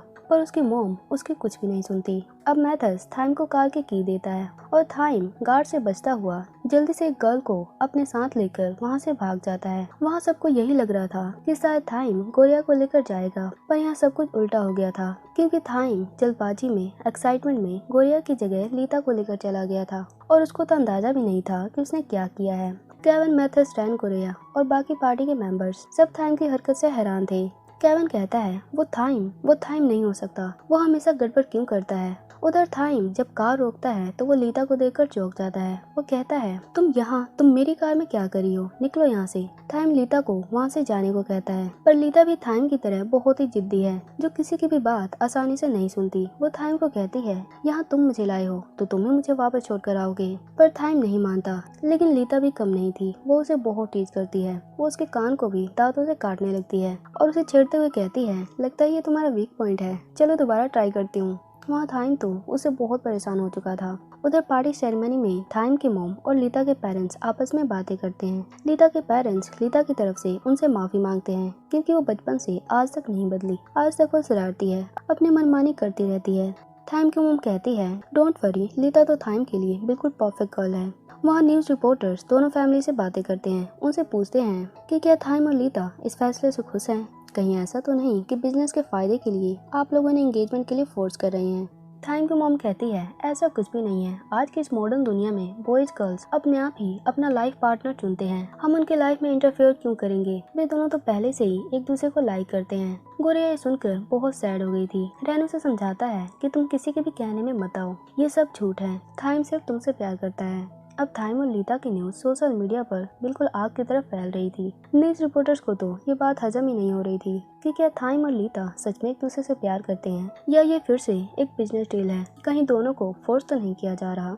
गोरिया अब स्कूल में थी। वो थाइम और लीता के कारण बहुत ही दुखी थी। तभी वहाँ वो गर्ल्स आती है जो गोरिया से हमेशा से ही चिढ़ती हैं। वो गोरिया को नीचे दिखाते हुए कहती हैं देखो लीता को थाइम के साथ कितनी अच्छी लग रही है, इन दोनों की जोड़ी तो सबसे बेस्ट है। और गोरिया तुम इन दोनों के बीच तीसरी मत बन जाना, तुम अब सच्चाई एक्सेप्ट कर लो कि तुम एक लूजर हो और थाइम अब तुम्हारा नहीं है। वो गोरिया को बहुत बुरा भला बोलते हैं, पर गोरिया उन्हें एक वर्ड भी नहीं बोलती और वहाँ से चुपचाप टेरेस पर चली जाती है। वहाँ वो हमेशा की तरह चिल्लाकर अपना सारा गुस्सा निकालती है। तभी वहाँ हम तलाई को देखते हैं। वो गोरिया को कहता है तुम यहाँ चिल्ला क्यों रही हो। गोरिया उसे देखकर हैरान थी। अब तलाई उसे बताता है कि मैं यहाँ स्टूडेंट के साथ साथ जेनिटर की जॉब यानी हाउसकीपिंग का भी काम करता हूँ और मैं इससे स्कूल के बारे में और भी जान पाता हूँ कि यहाँ के स्टूडेंट और F4 के मेंबर किस तरह के हैं, वे क्या क्या करना पसंद करते हैं। आगे गोरिया देखती है कि लीता स्कूल में आने की कोशिश कर रही है, पर वो गेट से नहीं दीवार कूद कर आती है और सारे सिक्योरिटी गार्ड्स उसके पीछे पड़ गए थे। अब गोरिया लीता को देखने के लिए वहाँ से जल्दी से जाती है। रास्ते में उसे थाइम मिल जाता है। वो उसे डांटते हुए कहता है तुम बिल्कुल बुद्धू हो, कल रात जब मैं जा रहा था तब तुमने अपना हाथ आगे क्यों नहीं किया था। पता है वो पागल लीता, उसने मुझे कितना परेशान किया। वेल कोई बात नहीं, अभी भी तुम मुझसे माफी मांग सकती हो, मैं गुस्सा नहीं करूँगा। गोरिया तो बहुत ही जल्दी में थी, वो माफी नहीं मांगती, पर थाइम जिद करने लगता है। अब गोरिया उसे फिर से किक मारती है और वहाँ से चली जाती है। अब वहाँ केविन मैथस आते हैं। वो थाइम को दर्द में देखकर बहुत हंसते हैं और कहते हैं लगता है फिर से तुमने गोरिया को परेशान किया है। उधर गोरिया लीता को देख लेती है। वो लीता को गार्ड से बचाते हुए एक रूम में छुपा देती है। अब वे दोनों एक रूम में थे। गोरिया कहती है वैसे तुम स्कूल में डायरेक्ट मेन डोर से भी तो आ सकती थी, आखिर तुम थाइम की फ्यूंसी हो। लीता कहती है नहीं, तुम नहीं जानती, वो मेरे लिए इससे भी ज्यादा मुश्किल होता। वैसे मैं यहाँ थाइम के लिए नहीं तुम्हारे लिए आई हूँ। दरअसल पार्टी के दिन लीता से गोरिया की ड्रेस थोड़ी सी फट गई थी और इसीलिए लीता आज गोरिया के लिए एक न्यू ड्रेस लाई थी जो बहुत ही ब्यूटीफुल और बहुत ही एक्सपेंसिव थी, पर गोरिया उसे लेने से मना कर देती है। लीता कहती है नहीं, तुम्हें ये लेना ही होगा, नहीं तो मैं ड्रेस यहीं छोड़ दूंगी और फिर देखना कोई इसे उठा लेगा या डस्टबिन में फेंक देगा। गोरिया ये सुनकर थोड़ी शॉक थी। वो भी अब समझ जाती है कि लीता थाइम की तरह बिल्कुल जिद्दी है और वो ड्रेस लेने के लिए मान जाती है। आगे वे दोनों एक दूसरे को अपना इंट्रोडक्शन देते हैं। अब लीता कहती है मुझे जाना होगा, आज उस पागल थाइम के साथ मेरा एक इवेंट है जो उसे और मुझे अटेंड करना है। अब वो वहाँ से चली जाती है। गोरिया तो अब लीता और थाइम को साथ में देखकर बहुत उदास थी। अब वो अपने घर जाती है। वहाँ वो देखती है कि थाइम और उसका ब्रदर दोनों साथ में डिनर कर रहे हैं। अब वो भी उनके साथ बैठ जाती है। वो थाइम से पूछती है आज तो शायद तुम्हें अपने फ्यूंसी के साथ किसी इवेंट में जाना था, क्या तुम वहाँ नहीं जाओगी। थाइम कहता है मैं वहाँ से भाग कर आया हूँ, मैं वहाँ नहीं जाना चाहता। अब देखो यहाँ मुझे कितनी सारी एग से बनी डिशेस खानी पड़ रही है सिर्फ तुम्हारे कारण। तुम हर बार बिना सोचे समझे मुझे किक मारती हो। थाइम और गोरिया फिर से लड़ने लगे थे। उसका ब्रदर कहता है तुम दोनों चुप हो जाओ, मुझे ये सीरियल देखने दो। इधर कोरिया बार बार थाइम को लीता के पास जाने को कहती है और थाइम उसे बार बार एक्सप्लेन करता है कि मैं लीता को यानी उस मंकी गर्ल को बिल्कुल भी लाइक नहीं करता, ये सब तो मेरी मॉम करवा रही है। और उधर टीवी सीरियल में भी दोनों लीड किसी तीसरे के कारण दुखी थे, वे दोनों भी अलग होने जा रहे थे। थाइम कोरिया उस सीरियल को देखकर और भी भड़क जाते हैं, वे चिल्लाते हैं कि ये चैनल चेंज करो, ये दोनों बकवास कर रहे हैं। आगे थाइम कोरिया को मनाने की कोशिश करता है और कहता है देखो कल मैं इतना दुखी था कि मैंने अपनी उंगली तक हर्ट कर दी और तुम मेरे लिए रुकी भी नहीं, ना कोई बर्थडे प्रेजेंट दिया। अब कोरिया उसे एक बैंडेज देती है और कहती है यही तुम्हारा प्रेजेंट है। उसका ब्रदर कहता है अच्छा तो फ्रिज के ऊपर क्या रखा है। अब थाइम कोरिया के बनाए हुए बिस्किट देख लेता है, कोरिया उसे छीनने लगती है। थाइम कहता है नहीं अब ये मेरा है, मैं इसे खाकर रहूंगा। तभी एक न्यूज को देखकर थाइम बिल्कुल शांत हो जाता है, जिसमें बताया जा रहा था कि थाईलैंड के बिलियनियर टॉप बिजनेसमैन की हालत अब पहले जैसी नहीं है, उनकी हेल्थ की कंडीशन बिगड़ती जा रही है, जिसके कारण कंपनी के शेयर्स भी गिरते जा रहे हैं और कंपनी अब बहुत लॉस में जा रही है। थाइम ये न्यूज देखकर थोड़ा परेशान हो जाता है। कोरिया उसे इसके बारे में पूछती है पर थाइम उसे नहीं बताता और वो वहाँ से उसी टाइम चला जाता है। उधर F4 के बाकी मेंबर भी ये न्यूज देखकर परेशान हो गए थे। केविन मैथर्स कहते हैं पता नहीं थाइम की मॉम चाहती क्या है, उन्हें लीता को इतनी जल्दी सबसे इंट्रोड्यूस क्यों करवाना था, जरूर वो कुछ और बड़ा करने वाली है। उधर थाइम की मॉम अपने मैनेजर से बात करती है, उनका मैनेजर उन्हें रेस्ट करने को कहता है क्योंकि वो अभी अभी थाईलैंड में आई है, पर वो कहती है ये आराम करने का टाइम नहीं है, ये बहुत ही इंपॉर्टेंट मोमेंट है, सिर्फ थाईलैंड के लिए नहीं बल्कि सिंगापुर के लिए भी। और जहाँ तक थाइम और लीता की बात है वो इस टाइमिंग के हिसाब से बिल्कुल सही जा रहा है। जहाँ सारे लोग उस न्यूज को देखकर परेशान हो रहे थे, वहीं थाइम की मॉम उस न्यूज को देखकर खुश हो रही थी। अब नेक्स्ट डे हम रैन को देखते हैं जो अपने रूम में सोया हुआ था। तभी वहाँ थाइम आता है और उसे कहता है रैन देखो इन कुकीज को, गोरिया ने कितने प्यार से मेरे लिए बनाया है, बिल्कुल मेरे जैसे क्यूट। पर रैन उसकी कुछ भी नहीं सुनता और वो बिस्किट खा जाता है। थाइम ये देखकर बिल्कुल शॉक्ड हो जाता है, वो उसे डांटते हुए कहता है निकालो मेरी बिस्किट, ये सिर्फ मेरे हैं, गोरिया ने सिर्फ मेरे लिए बनाए थे। आगे रैन कहता है क्या तुम सिर्फ कुकीज के लिए आए थे। थाइम कहता है नहीं, मैं कुछ शेयर करने आया था, वो ये कि अब मैं बहुत बिजी होने वाला हूँ, मुझे अब बहुत सी चीज हैंडल करने हैं। थाइम यहाँ उस न्यूज के बारे में बात कर रहा था जिसके कारण अब उसे बहुत कुछ संभालना है। रैन कहता है वैसे लीता को तुम कैसे हैंडल करोगे। थाइम कहता है वो तो मेरे लिए पूरी सिरदर्द है, बट डोंट वरी, मुझे पता है मैं उसे कैसे छुटकारा पा सकता हूँ। आगे हम कोरिया को देखते हैं जो कैनिंग के साथ फ्लावर शॉप पे थी। वो न्यूज़पेपर को देखकर कहती है कैनिंग आखिर इतने न्यूज़पेपर पढ़ता कौन है। कैनिंग कहती है कुछ लोग ये पेपर्स नहीं पढ़ते, लेकिन कुछ लोगों के लिए ये न्यूज़पेपर बहुत ही इंपॉर्टेंट होता है। तभी वहाँ केविन मैथर्स आ जाते हैं जो बहुत ही थके हुए थे। गोरिया उनसे कारण पूछती है। केविन मैथर्स उन्हें बताते हैं कि ये सब लीता के कारण है, हमें थाइम ने लीता को हैंडल करने को कहा था लेकिन वो बहुत ही शरारती है। पता है आज हम दोनों लीता को लेकर बाहर गए थे, कभी वो कहती थी कि उसे ये पसंद है तो कभी वो। अब ऐसा लग रहा है जैसे आज हम पूरा थाईलैंड का चक्कर लगा चुके हैं, हम बिल्कुल थक चुके हैं, पर वो नहीं। कैनिंग कहती है तो लीता कहाँ है, क्या वो घर चली गई। तभी वहाँ अचानक से लीता आ जाती है और कहती है मैं कहाँ जाऊंगी, मैं तो अभी भी फुल चार्ज हूँ। पर एक केविन मैथर्स तो बहुत ही बोरिंग टाइप है, किसी काम की नहीं है। केविन मैथर्स को तो ये सुनकर कोई भी फर्क नहीं पड़ता क्योंकि वो अब लीता को जान चुके हैं कि ये कितनी शरारती है। अब लीता कोरिया को साथ में बाहर घूमने जाने के लिए कहती है, पर कोरिया उसे ये कहते हुए मना कर देती है कि उसे अभी शॉप पर बहुत काम है। तभी लीता अपने सारे क्रेडिट कार्ड निकालती है और कहती है क्या हो अगर मैं ये सारे फ्लावर खरीद लूँ, तब तो तुम फ्री हो जाओगी ना। अब वो सारे फ्लावर्स ऑर्डर कर लेती है और कोरिया को अपने साथ शॉपिंग पर लेकर जाती है। वहाँ कोरिया को एक पर्स पसंद आ जाता है पर उसका रेट देखकर वो उसे छोड़ देती है। आगे लीता कोरिया को थैंक्स कहती है उसे साथ आने के लिए और वो उसे वही पर्स गिफ्ट में देती है जो कोरिया लेना चाहती थी। अब कोरिया वो पर्स लेने से मना कर देती है और लीता फिर से जिद पे आ जाती है कि अगर तुम ये नहीं लोगी तो मैं ये यहीं छोड़ दूंगी। अब कोरिया भी कह देती है ठीक है तुम छोड़ दो, फिर भी मैं ये एक्सेप्ट नहीं करूंगी। अब लीता गुड़िया से माफी मांगते हुए कहती है गुड़िया मुझे नहीं पता तुम ये एक्सेप्ट क्यों नहीं कर रही, लेकिन सच बताऊं तो मेरा आज तक कोई भी बेस्ट फ्रेंड नहीं बना और इसीलिए मुझे नहीं पता कि बेस्ट फ्रेंड कैसे बनाते हैं, उन्हें कैसे ट्रीट करते हैं। अगर मैंने तुम्हें हर्ट किया है तो मुझे माफ कर दो। गुड़िया कहती है इसमें माफी मांगने की कोई जरूरत नहीं, एक्चुअली ये पर्स बहुत ही एक्सपेंसिव है, मैं हर बार ऐसी चीजें नहीं ले सकती, इससे मैं बर्डन फील करती हूँ। और तुम्हें पता है जो तुमने मुझे पिछली बार ड्रेस दी थी वो तो मेरे क्लोजेट में आ भी नहीं रहा, उसकी जिद भी टूटने वाली है। अब लीता उसे प्रॉमिस करती है कि वो कभी भी उसे परेशान नहीं करेगी। आगे लीता कोरिया के घर पर जाती है, वो वहाँ की हर चीज को देखकर हैरानी में थी। वो कहती है कोरिया मैंने आज तक ऐसी चीजें नहीं देखी, तुम्हारे घर में तो कितनी सारी इंटरेस्टिंग चीजें हैं। दरअसल लीता इतने अमीर घर की है तो वह ऐसे नॉर्मल चीजें कैसे जानती होगी। अब लीता गोरिया से रिक्वेस्ट करती है कि क्या मैं यहाँ बार बार आ सकती हूँ। गोरिया मान जाती है। अब लीता उसे बताती है कि तुम्हें पता है ये सब मेरे लिए एक नई दुनिया की तरह है, क्योंकि मैं जहाँ रहती हूँ वहाँ मेरे पेरेंट्स ही मेरी हर चीज को हैंडल करते हैं। वही मेरे लिए मेरी लाइफ के डिसीजन लेते हैं, जैसे मुझे किसे फ्रेंड बनाना है, सोशल मीडिया पर किसे फॉलो करना है। मैं इससे थक चुकी हूँ। मेरे लिए वो सब बिल्कुल बोरिंग चीजें हैं। काश मैं भी एक नॉर्मल गर्ल होती। गोरिया उसे कहती है कोई बात नहीं, हम दोनों तो अब फ्रेंड बन चुके हैं, तुम जब चाहो यहाँ आ सकती हो। लीता ये सुनकर बहुत खुश होती है, पर वो एंगेजमेंट के कारण बहुत दुखी थी। वो गोरिया से कहती है मैं क्या करूँ, मैं थाइम को जानती भी नहीं और मुझे उसके साथ एंगेजमेंट करनी है। वैसे तुम थाइम को कैसे जानती हो? गोरिया उसे थाइम और अपनी फीलिंग लीता को नहीं बताती और झूठ बोलते हुए कहती है थाइम तो बस मेरा एक नॉर्मल फ्रेंड है। लीता कहती है अच्छा, तो इसका मतलब वो टेरेस पर जो बॉय था वो तुम्हारा बॉयफ्रेंड था ना? गोरिया कहती है ओह, तुम्हारा मतलब तलाई से है, वो तो मेरा। तभी वहाँ थाइम आ जाता है, जो बिल्कुल बच्चों की तरह गोरिया के ब्रदर को अपने कंधे पे लेकर चल रहा था। दरअसल वो उसकी हेल्प कर रहा था। वो लीता को देखकर बहुत हैरान था। वो पूछता है तुम यहाँ क्यों आई हो? लीता कहती है क्यों, मैं यहाँ नहीं आ सकती। गोरिया मेरी भी फ्रेंड है। वैसे गोरिया तुम इस गधे को फ्रेंड कैसे बना सकती हो? अब थाइम भी कहता है गोरिया तुम इस बंदरी को फ्रेंड कैसे बना सकती हो?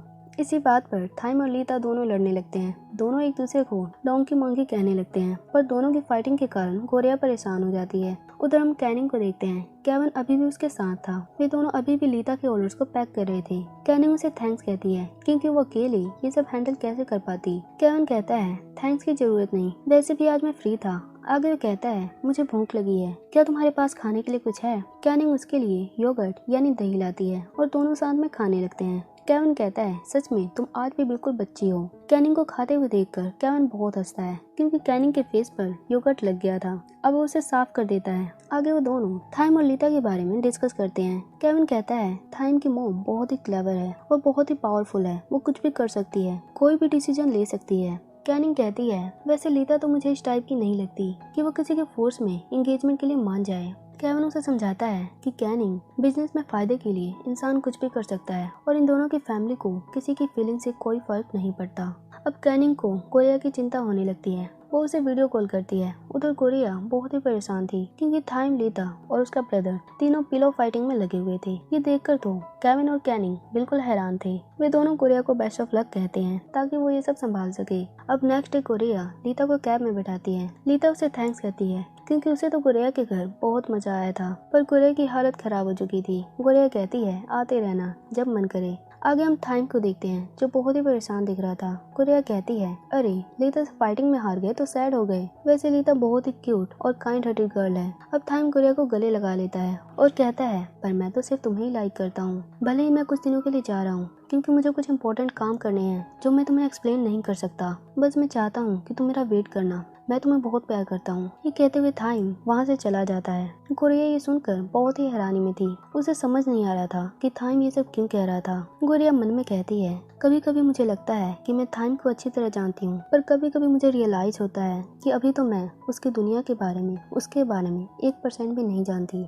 अब हर जगह एक ही न्यूज फैल चुकी थी। न्यूज ये था कि थाईलैंड के बिलियनियर फेमस बिजनेसमैन मिस्टर पाकुन अब इस दुनिया को अलविदा कह चुके हैं। सब ये न्यूज देखकर बहुत हैरान थे। उधर केविन फ्लावर शॉप पे जाता है और कहता है कैनिंग बहुत बड़ा ऑर्डर आने वाला है, फ्लावर्स पैकिंग की तैयारी कर लो। उधर थाइम के घर पर किसी चीज की बहुत ही जोरों शोरों से तैयारी हो रही थी। उनका मैनेजर थाइम की मॉम से कहता है यहाँ तैयारी बिल्कुल अच्छे से चल रही है, आप बिल्कुल भी परेशान मत होइए, मिस्टर थाइम भी यहाँ आ चुके हैं। वहाँ थाइम बहुत ही सैड दिख रहा था। आगे हम देखते हैं गोरिया कहीं जाने के लिए रेडी हो रही है। वो अपनी मॉम से भी बात करती है, वो भी उस न्यूज के बारे में बात कर रही थी। आगे गोरिया कहती है हम जिस न्यूज को बेकार समझते हैं वो किसी के लिए बहुत ही इम्पोर्टेंट होता है। वो सिर्फ पॉपुलेशन की 1% इंसानों से ही बिलोंग होता है, हमें रियलाइज भी नहीं होता, लेकिन उन 1% इंसानों के प्रोफेशन के कारण हमारी लाइफ पर भी बहुत असर पड़ता है। अब गोरिया और कैनिंग उस बिजनेसमैन के फ्यूनरल में थी, जो वहाँ फ्लावर्स डेकोरेट कर रही थी। वहाँ हर जगह VIP गेस्ट आ रहे थे। सब कुछ बहुत ही अच्छे से डेकोरेट हुआ था। कैनिंग कहती है मुझे तो ये किसी भी एंगल से फ्यूनरल नहीं लग रहा। तभी वहाँ केविन आता है। वो उनसे कहता है तुम दोनों को यहाँ इतनी बातें नहीं करनी चाहिए, कोई भी तुम्हें डांट सकता है। अब कैनिंग उसे सॉरी कहती है। आगे केविन उन्हें समझाता है कि तुम दोनों को यहाँ अपना बेस्ट देना चाहिए। अगर यहाँ किसी एक गेस्ट को भी तुम्हारा काम पसंद आ जाए तो तुम अच्छा बिजनेस कर सकती हो। भले ही एक शोक सभा है, लोग यहाँ दुख जताने आएंगे, पर किसी के लिए ये दिन लाइफ चेंज भी हो सकता है। और आज से तो बहुत कुछ चेंज होने वाला है। वहाँ उस फ्यूनरल में रैन, मैथस, केविन और उनकी फैमिली और बहुत से गेस्ट आए हुए थे। गोरिया उन्हें देखकर थोड़ी कंफ्यूज थी। वो मन में कहती है, भले ही मैं ये सब देख पा रही हूँ, सुन पा रही हूँ, पर फिर भी ये मेरी दुनिया से बिल्कुल अलग है, जिसको मैं कभी भी समझ नहीं सकती। गोरिया को अब अपने आप पर ही शक होने लगा था। वो मन में सोच रही थी कि वो थाइम के काबिल बिल्कुल भी नहीं है। वो थाइम और लीता को साथ में देखकर बहुत ही सैड थी। उसे अब रियलाइज हो रहा था कि कहीं उसने कोई गलती तो नहीं कर दी, क्योंकि थाइम की दुनिया उससे बहुत अलग है। वहाँ थाइम भी गोरिया को देख लेता है, पर वो उससे मिल नहीं पाता क्योंकि वो वहाँ बहुत ही बिजी था। आगे गोरिया अकेले बालकनी के साइड खड़ी थी। वो बहुत ही उदास थी। तभी वहाँ रैन भी आ जाता है। उधर थाइम और लीता गेस्ट को हैंडल कर रहे थे। लीता अपने सैंडल के कारण बहुत ही हर्ट फील कर रही थी, पर फिर भी वो किसी को भी कुछ नहीं कहती। लेकिन थाइम उसकी परेशानी समझ जाता है कि लीता के सैंडल उसके पैरों में चुभ रहे हैं। वो उसे साइड में ले जाता है ताकि वो थोड़ा रेस्ट कर सके। वहीं केविन, मैथस भी बैठी थी। वो उसे टीज करते हुए कहते हैं, मिस लीता, क्या तुम थक गई? चलो किसी टाइम तो तुम शांत रह सकती हो। लीता उन्हें फटकारते हुए कहती है, अरे नहीं, सैंडल पहने हुए तो बहुत दिन हो गए हैं, इसीलिए एंकल में पेन फील हो रहा है। वैसे देखना चाहते हो क्या तुम मेरे सैंडल? इसमें बहुत ही अच्छी स्मेल आ रही है। अब केविन, मैथस उससे बचने के लिए वहाँ से जाने लगते हैं। लीता और थाइम ये देखकर हंसने लगते हैं। उधर रैन गोरिया से उदासी का कारण पूछता है। गोरिया उसे अपनी सारी फीलिंग्स बता देती है जो वो सोच रही थी। रैन उसे समझाता है कि इतनी चिंता मत करो, थाइम सब कुछ संभाल लेगा। गोरिया कहती है, हाँ मैं भी यही सोचती हूँ, मुझे भी उस पर पूरा भरोसा है। उधर थाइम लीता को गोरिया वाली बैंडेज देता है और कहता है, इसे लगाओ और जल्दी से ठीक हो जाओ। लीता उसे टीच करते हुए कहती है, मेरे फियांसे को मेरी चिंता भी होने लगी, चलो हम अपनी ड्यूटी फिर से स्टार्ट करते हैं, आगे हमारी एंगेजमेंट भी होने वाली है। अब थाइम उसे कहता है, लीता मैं तुम्हें सच सच बता रहा हूँ, मैं एंगेजमेंट नहीं करना चाहता, मैं तुमसे प्यार नहीं करता, मैं ये फेक मैरिज कैसे कर सकता हूँ? लीता कहती है, अच्छा लगता है तुम प्यार पर भरोसा करते हो, पर तुम्हें पता है ना तुम्हारी मॉम, हमारी फैमिली कुछ भी नहीं सुनेगी, तुम ये सब कैसे रोकोगी?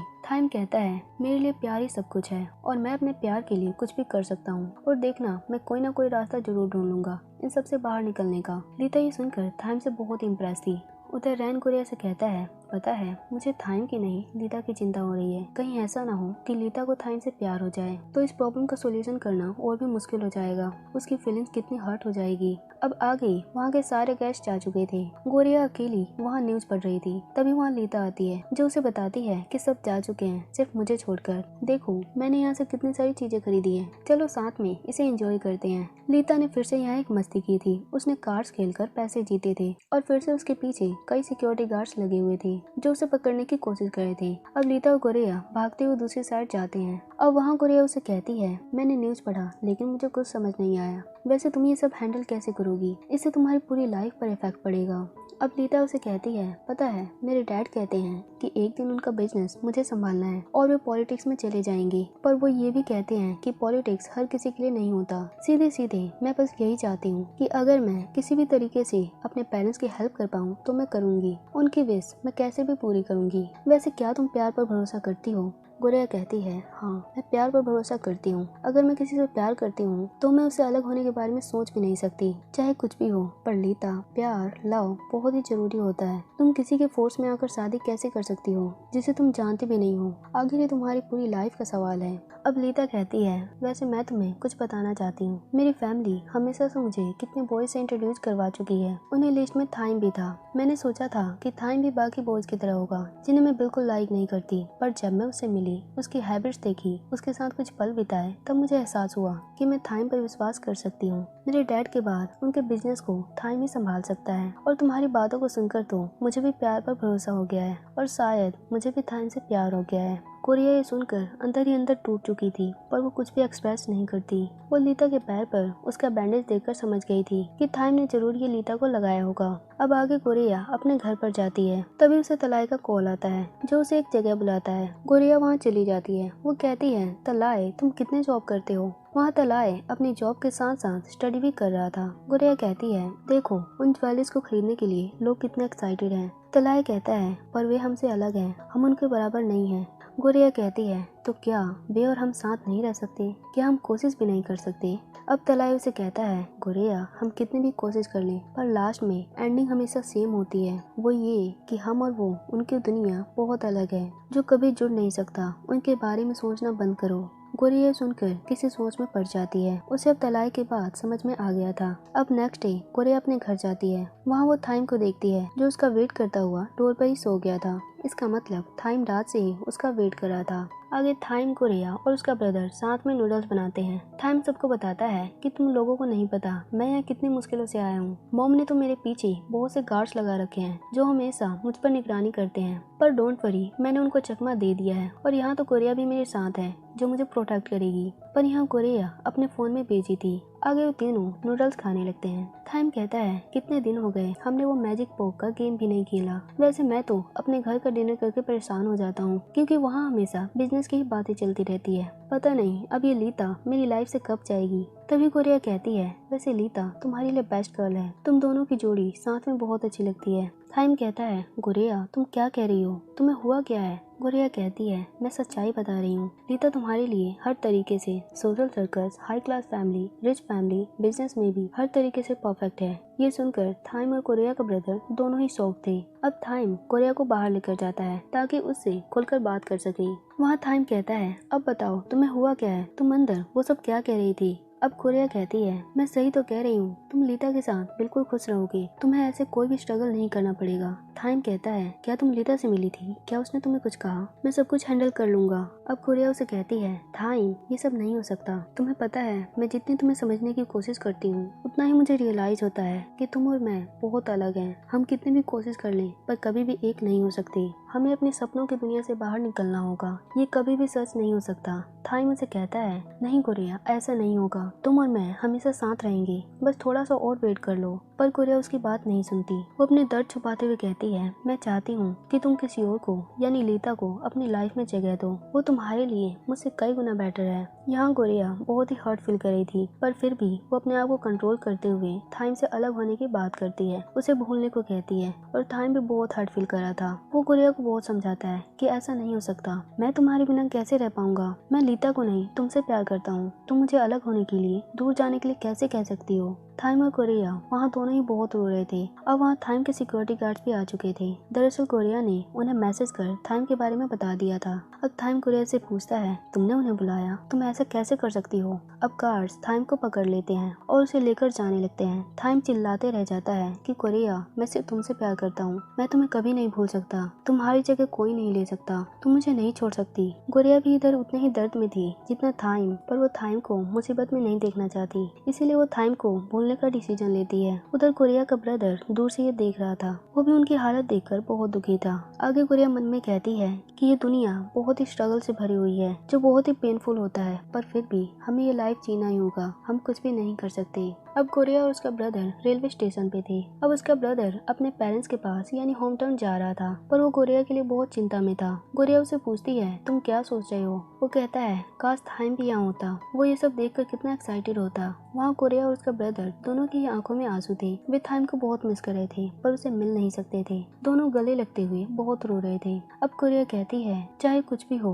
हमें मूव ऑन करना ही पड़ता है, रियलिटी को एक्सेप्ट करना ही पड़ता है, और ये लाइफ तो हमेशा अपने तरीके से चलती रहेगी जैसे हमेशा से चलती रही है। आगे हम देखते हैं कि लीता अपने घर पर है और वहाँ थाइम उससे मिलने आया है। वो बारिश के कारण बिल्कुल भीगा हुआ था पर अंदर से तो सैड, पर बाहर से वो अपना पेन छुपा रहा था और लीता उसे देखकर हैरान थी कि थाइम यहाँ उससे मिलने क्यों आया है। अब हमें इस ड्रामा का एक नया चैप्टर दिखाया जाता है जिसमें हमें मैथस की स्टोरी दिखाई जाएगी। हम देखते हैं कि गोरिया मार्केट से आ रही होती है, तभी वो मैथस को देखती है जो एक प्लेग्राउंड में फुटबॉल खेल रहा होता है। गोरिया हैरानी से पूछती है तुम ऐसी जगह भी खेलते हो, मुझे अंदाजा नहीं था। मैथस कहता है तुम मेरे बारे में अभी कुछ नहीं जानती, ये जगह मेरे लिए बहुत ही प्रीशियस है। अब गोरिया उसे KFC का बर्गर देती है जो वो साथ में लाई थी। वो बर्गर देखकर मैथस बहुत ही इमोशनल हो जाता है। वो कहता है पता है ये मुझे बहुत सी चीज याद दिलाता है क्योंकि इसके साथ मेरी बहुत सी यादें जुड़ी हुई है। एक वक्त में वो और मैं साथ में खेला करते थे, साथ में यही फास्ट फूड खाया करते थे, वो मेरे लिए बहुत ही खुशी के पल थे।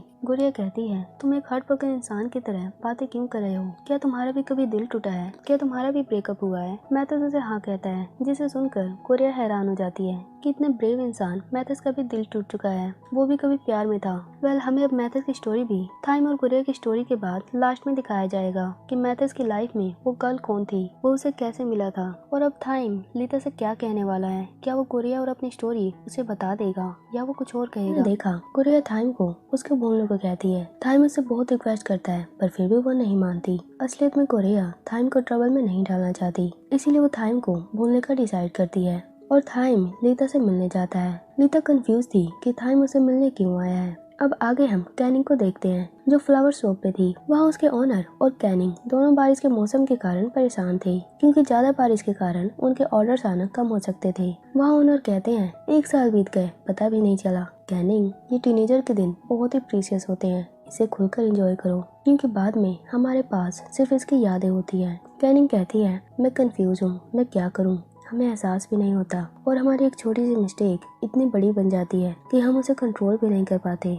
उसके ओनर उसे समझाते हैं कि कैनिंग, जब हम कुछ भी करते हैं तो हमें उसके सही गलत का नहीं पता होता जब तक कि रिजल्ट ना आ जाए, लेकिन फिर भी हमें इस लाइफ को जीने के लिए डिसीजन तो लेने ही पड़ते हैं। उधर हम देखते हैं कि थाइम के गार्ड्स उसे हर जगह ढूंढ रहे हैं। बारिश बहुत तेजी से हो रही है और गुरिया अपने घर पर अकेले बैठी हुई है। वो बहुत ही उदास है। तभी उसे कोई कॉल करता है। अब गुरिया जल्दी से अपना डोर ओपन करती है। वहाँ लीता उसे मिलने आई थी। गुरिया उसे देखकर हैरान थी। लीता उसे कहती है गुरिया, डिस्टर्ब करने के लिए मैं माफी चाहती हूँ, लेकिन तुम ही मेरी फ्रेंड हो जिसे मैं अपने दिल की बात बता सकती हूँ। अब हम देखते हैं जब थाइम लीता के घर गया था, लीता उसे आने का कारण पूछती है और थाइम उसे डायरेक्टली अपनी गर्लफ्रेंड बनने के लिए पूछता है। लीता को ये मजाक लगता है कि शायद थाइम उसके साथ प्रैंक कर रहा है, बट थाइम उसे विश्वास दिलाते हुए कहता है कि मैं तुम्हारा हमेशा ख्याल रखूंगा, प्लीज मेरी गर्लफ्रेंड बन जाओ। वो अब सोशल मीडिया पर भी अनाउंस कर देता है कि वो लीता के साथ रिलेशनशिप में है और लीता भी उसके प्रपोजल को एक्सेप्ट कर लेती है। यानी अब थाइम और वो दोनों रिलेशनशिप में है।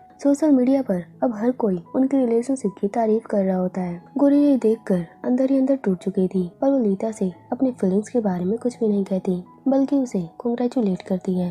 लीता वहाँ बहुत खुश थी। उसकी आंखों में खुशी के आंसू थे, पर गुरिया की आंखों में खुशी के साथ साथ दर्द के भी आंसू थे और वो बहुत ही हर्ट फील कर रही थी, क्योंकि अब उसका प्यार किसी और का होने जा रहा है। आगे हम देखते हैं कि हर न्यूज चैनल पर बस लीता और थाइम की बातें चल रही है। किसी को विश्वास नहीं हो रहा था कि क्या वे दोनों सच में एक दूसरे से प्यार करते हैं या सिर्फ बिजनेस के लिए ये सब चल रहा है। उधर हम थाइम को देखते हैं जिसे गुरिया की बहुत याद आ रही थी। तभी वहाँ लीता आ जाती है। सारे हेल्पर उसे रोकने में लगे हुए थे, क्योंकि थाइम के इस रूम में किसी को भी आने की परमिशन नहीं थी, पर फिर भी लीता नहीं मानती। वो थाइम से बहुत रिक्वेस्ट करती है और थाइम मान जाता है। लीता वहाँ बहुत खुश थी। वो थाइम के लिए कई गिफ्ट लाई थी, पर वो उस पर बिल्कुल भी ध्यान नहीं देता। अब थाइम वाले स्कूल में एक कपल कॉन्टेस्ट का एक्ट भी होने वाला था, जिसमें लीता जाना चाहती थी। वो थाइम को साथ में चलने के लिए बहुत रिक्वेस्ट करती है, पर थाइम का मूड तो पूरी तरह ऑफ था। वो मना करने लगता है। तभी अचानक लीता सोफे से नीचे गिर जाती है। थाइम बिल्कुल डर जाता है कि पता नहीं लीता अब क्या करेगी। लीता तो पहले साइलेंट होकर उसे डराती है, फिर उससे फाइट करती है। बाद में वो उसे प्यार से कहती है तुमने ही तो कहा था तुम मुझे लाइक करते हो, मुझे हमेशा खुश रखोगे। मुझे पता है मुझे थोड़ा टाइम लगेगा तुम्हें समझने में, तुम्हारे घर की फैमिली के तौर तरीके सीखने में, पर प्लीज मेरे साथ ऐसा बिहेव मत करो, मैं भी तुम्हें बहुत लाइक करती हूँ। अब थाइम उस कपल एक्ट के लिए मान जाता है और लीता खुशी से उसके गाल खींचने लगती है और थाइम उसे बार बार छुड़ाता है। अब लीता थाइम को रेडी होने के लिए कहती है, क्योंकि आज थाइम का एग्जाम था और वो इतने देर से घर पर सैड बैठा था। थाइम हैरान था कि एग्जाम वाली बात लीता को कैसे पता। लीता बताती है ये सब तो मैंने मैथस से पूछा। फ्लैशबैक में हम देखते हैं कि लीता मैथस के पास जाती है। उस टाइम मैथस अपनी गर्लफ्रेंड के साथ था। वो बहुत ही खुश दिख रहा था। तभी लीता उसे अपनी तरफ खींचती है। मैथस उसे देखकर बिल्कुल शॉक था। लीता कहती है मुझे थाइम के बारे में जानना है, उसे क्या पसंद है और क्या नहीं। मैथस उसे साफ साफ मना कर देता है थाइम के बारे में बताने से, कि मैं अपने दोस्त को मुसीबत में नहीं डालूंगा, तुम बिल्कुल क्रेजी हो, थाइम के पीछे पड़ी हुई हो। अब वो जाने ही वाला था, तभी लीता वहाँ अपना ड्रामा चालू कर देती है। वो रोते हुए कहती है तुम कितने बेकार इंसान हो, मुझे प्रेग्नेंट करके अपनी जिम्मेदारियों से भाग रहे हो, तुम्हारे अंदर बिल्कुल भी दया नहीं है। अब मेरे बाद उन गर्ल्स के पीछे पड़े हो, उनके साथ भी ऐसा करोगे। मैथस उसके ड्रामे से पूरा परेशान हो गया था। वो गर्ल्स भी मैथस को गलत समझ लेती है और वहाँ से चली जाती है। अब मजबूरी में मैथस लीता को थाइम के बारे में सब कुछ बता देता है जो वो जानना चाहती थी। ये सब जानकर क्यान मैथस को बहुत डांटता है कि तुमने लीता को थाइम के बारे में क्यों बताया, तुम उसकी टीम में हो या कोरिया की। मैथस कहता है मैं आज भी कोरिया के साथ हूँ, मैं थाइम और कोरिया को साथ में देखना चाहता हूँ। वहाँ तीनों फ्रेंड्स क्यान, मैथस, रैन इस बात से कंफ्यूज थे कि थाइम लीता के साथ रिलेशनशिप के लिए कैसे मान गया। क्या वो सच में लीता के प्यार में है या बस ऐसे ही एक्ट कर रहा है। अब हम कोरिया को देखते हैं जो टेरेस पे थी। अब वहाँ रैन भी आ जाता है। उसे पूछता है कि थाइम और तुम्हारे बीच क्या चल रहा है, तुम दोनों का ब्रेकअप क्यों हुआ। कोरिया कहती है ब्रेकअप ये कैसे हो सकता है, हम रिलेशनशिप में कब थे। अब कोरिया अपने पेरेंट्स की वीडियो देखती है जो अपने होम टाउन में अपने फसलों की कटाई कर रहे थे। वे कोरिया को वहाँ की बहुत सारी चीज बताते हैं। कोरिया वो वीडियो देखकर अपनी फैमिली की मुस्कुराहट देखकर बहुत खुश होती है। रैन कहता है मुझे पता नहीं था तुम्हारी फैमिली फार्मिंग भी करती है। अब कोरिया के एग्जाम भी आ रहे थे। वो रैन से स्टडी में हेल्प मांगती है। रैन इसके लिए मान जाता है। अब रैन उसे कई बुक सजेस्ट करता है जो कोरिया की स्टडी में हेल्पफुल है। रैन कोरिया के लिए बहुत चिंता में था। वो कहता है कोरिया खुश होने का एक्टिंग मत करो, मुझे पता है तुम अंदर से बहुत ही हर्ट फील कर रही हो। कोरिया कहती है नहीं, मैं बहुत खुश हूँ, अगर थाइम मूव ऑन कर सकता है तो मैं क्यों नहीं। रैन उसे बताता है कि थाइम उसे बहुत प्यार करता है, वो इतनी आसानी से मूव ऑन नहीं कर सकता। अब कोरिया लाइब्रेरी में होती है। वो अपने लिए बुक्स ले रही थी। वहाँ थाइम लीता का कपल एक्ट का बोर्ड भी लगा हुआ था जिसे देख कोरिया बहुत सैड हो जाती है। अब सारे स्टूडेंट एक जगह असेंबल हो रहे थे। दरअसल थाइम और लीता कपल का एक्ट कर रहे थे अलग अलग पोज में। तभी वो दोनों वहाँ किस करने लगते हैं। कोरिया भी ये सब देख रही थी। वो और भी सैड हो जाती है। उधर F4 के बाकी मेंबर्स भी ये सब देखकर बिल्कुल शॉक थे। तभी रैन को कोरिया की चिंता होने लगती है। वो उसे ढूंढने लगता है। उधर थाइम लीता को बहुत डांटता है क्योंकि लीता जबरदस्ती उसे किस कर रही थी। थाइम का किस करने का कोई भी प्लान नहीं था, पर लीता उल्टा उसे ही डांटने लगती है कि हम तो कपल हैं, ये सब तो रिलेशनशिप में चलता है और बच्चों की तरह अनजान मत बनो। वो थाइम को बहुत टीज करती है और थाइम बहुत इरिटेट फील करता है। आगे हम कोरिया को देखते हैं जो लाइब्रेरी में थी। वहाँ वो गर्ल्स जो कोरिया से जेलस हैं वो उसका मजाक बनाने लगती है कि लीता और थाइम की जोड़ी तो सबसे बेस्ट है। वो कोरिया को नीचा दिखाने लगी थी। तभी तलाए बुक सेल से बुक्स गिराने लगता है। वो कोरिया को उन गर्ल्स से बचा रहा था। ये भी डर कर वहाँ से चली जाती है। अब कोरिया तलाई को थैंक्स कहती है। तलाई उसे प्रीवियस ईयर क्वेश्चन पेपर देता है ताकि कोरिया एग्जाम की तैयारी अच्छे से कर सके। अब कोरिया उसे कहती है मुझे जॉब की जरूरत है क्योंकि मुझे मेरी फैमिली की हेल्प करनी है। तलाई भी कोरिया के लिए सैड था। अभी कहीं भी जॉब वैकेंसी नहीं निकली थी। वो कोरिया को अपनी राइडर वाइफ बनने को कहता है। कोरिया ये सुन हैरान थी। तलाई उसे हंसते हुए कहता है डोंट वरी, मैं वाइफ की नहीं हेल्पर की बात कर रहा हूँ। मैं जब सामान की डिलीवरी करूंगा तब तुम्हें मेरी हेल्प करनी है। कोरिया इस जॉब के लिए मान जाती है। अब तलाई उसे हक करते हुए कहता है वैसे मजाक में ही सही, मैंने सच कहा था तुम्हें मेरी वाइफ बनने को। कोरिया ये सुन बिल्कुल गुस्से में आ जाती है। वो तलाई को मारने लगती है और दोनों हंसने लगते हैं। ये सब रैन भी चुपके से देख रहा था। उसे अब कोरिया की चिंता हो रही थी। अब आगे कोरिया फ्लावर शॉप पे थी। वो कैनिंग और अपने अंकल को थाइम और लीता के बारे में सब कुछ बता देती है और कहती है कि मैं बहुत खुश हूँ। थाइम और लीता एक दूसरे के लिए बिल्कुल परफेक्ट है, पर उसके स्माइल के पीछे का दर्द वे फील कर पा रहे थे। वे कोरिया के लिए बहुत सैड थे। अब तलाई उसे पिक करने आता है। दरअसल जिस जॉब के बारे में उन्होंने बात की थी वो अब स्टार्ट हो चुका था। अब कैनिंग कहती है काश कोरिया की जितनी हिम्मत मेरे अंदर भी होता,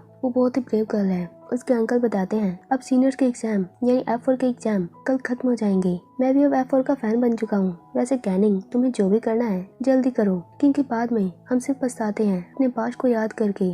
दरअसल कैनिंग क्यान को लाइक करती है। उसके अंकल उसे यही समझा रहे थे कि अगर वो क्यान को पाना चाहती है तो जल्द से जल्द उसकी तरफ कदम बढ़ाए, सिर्फ सोचने से कुछ नहीं होगा। अब नेक्स्ट हम देखते हैं कि मैथस रैन थोड़े सैड हैं क्योंकि उनका ग्रेजुएशन कंप्लीट होने वाला है और क्यान और थाइम सब बिजी हैं। वो कैनिंग को देखते हैं जो किसी के लिए फ्लावर लाई थी। मैथस पूछता है क्या तुम किसी को प्यार कन्फेस करने वाली हो। कैनिंग हंसते हुए कहती है अरे नहीं, मैं किसी को ऑल द बेस्ट करना चाहती हूँ। रैन मैथस समझ जाते हैं कि कैनिंग क्या उनसे मिलना चाहती है। क्या उन अंदर स्पीच की तैयारी कर रहा था। वो कैनिंग को इनवाइट करते हैं जिससे वो बहुत खुश होती है। वे उससे कोरिया के बारे में भी पूछते हैं। कैनिंग बताती है कि कोरिया स्कूल के बाद तलाई के साथ काम करती है सामान डिलीवरी का। ये सुन रैन मैथस कंफ्यूज थे। उन्हें तलाई पर शक हो रहा था। देखा कोरिया तलाई के साथ काम करने लगती है और कैनिंग क्यान से मिलने उसके स्कूल में जाती है। वहाँ मैथस रैन उससे कोरिया के बारे में पूछते हैं। कैनिंग उसे कोरिया और तलाई के बारे में सब कुछ बता देती है। अब रैन मैथस थोड़े कंफ्यूजन में थे। उन्हें तलाई पर शक हो रहा था। आगे हम देखते हैं कि तलाय और गोरिया एक जगह रुके हुए थे। गोरिया काम करते हुए भी अपनी स्टडीइंग में लगी हुई थी। वो एग्जाम के लिए क्वेश्चन आंसर याद कर रही थी। गोरिया का कल ही एग्जाम था और वो बहुत ही टेंस और सैड थी। तलाय उसे आइसक्रीम देता है और वहाँ का नज़ारा दिखाते हुए कहता है, तुम्हें इतना भी सैड नहीं होना चाहिए, इस लाइफ को एंजॉय करो, ये मौके बार बार नहीं आते। अब आगे वे डिलीवरी करने चले जाते हैं। उधर केविन की स्पीच भी स्टार्ट हो चुकी थी। वो कहता है, ये हमारा टीनेज टाइम है, इसी टाइम हम कई गलतियां करते हैं, कई डिसीजन लेते हैं जिससे हम कभी सैड तो कभी खुश होते हैं। हमारे पास कोई टाइम मशीन नहीं है जिससे हम पास्ट को चेंज कर सकें, हमें इस लाइफ को जीना ही पड़ेगा। पर एक बात का ध्यान रखना, इस जर्नी में अपनी उदासी के कारण अपने आसपास को इग्नोर मत करना, जो हमारी प्रॉब्लम का सॉल्यूशन होता है, पर हम अपने डिप्रेशन में उसे नज़रअंदाज करने लगते हैं, जो बिल्कुल भी सही नहीं होता। इसीलिए अपने पास्ट को भूल जाओ और प्रेजेंट को एंजॉय करो। अब सारे स्टूडेंट वहाँ क्लैपिंग करते हैं। कैनिंग ही वहाँ उससे बहुत इम्प्रेस थी। केविन वहाँ बहुत से स्टूडेंट को मोटिवेट करता है।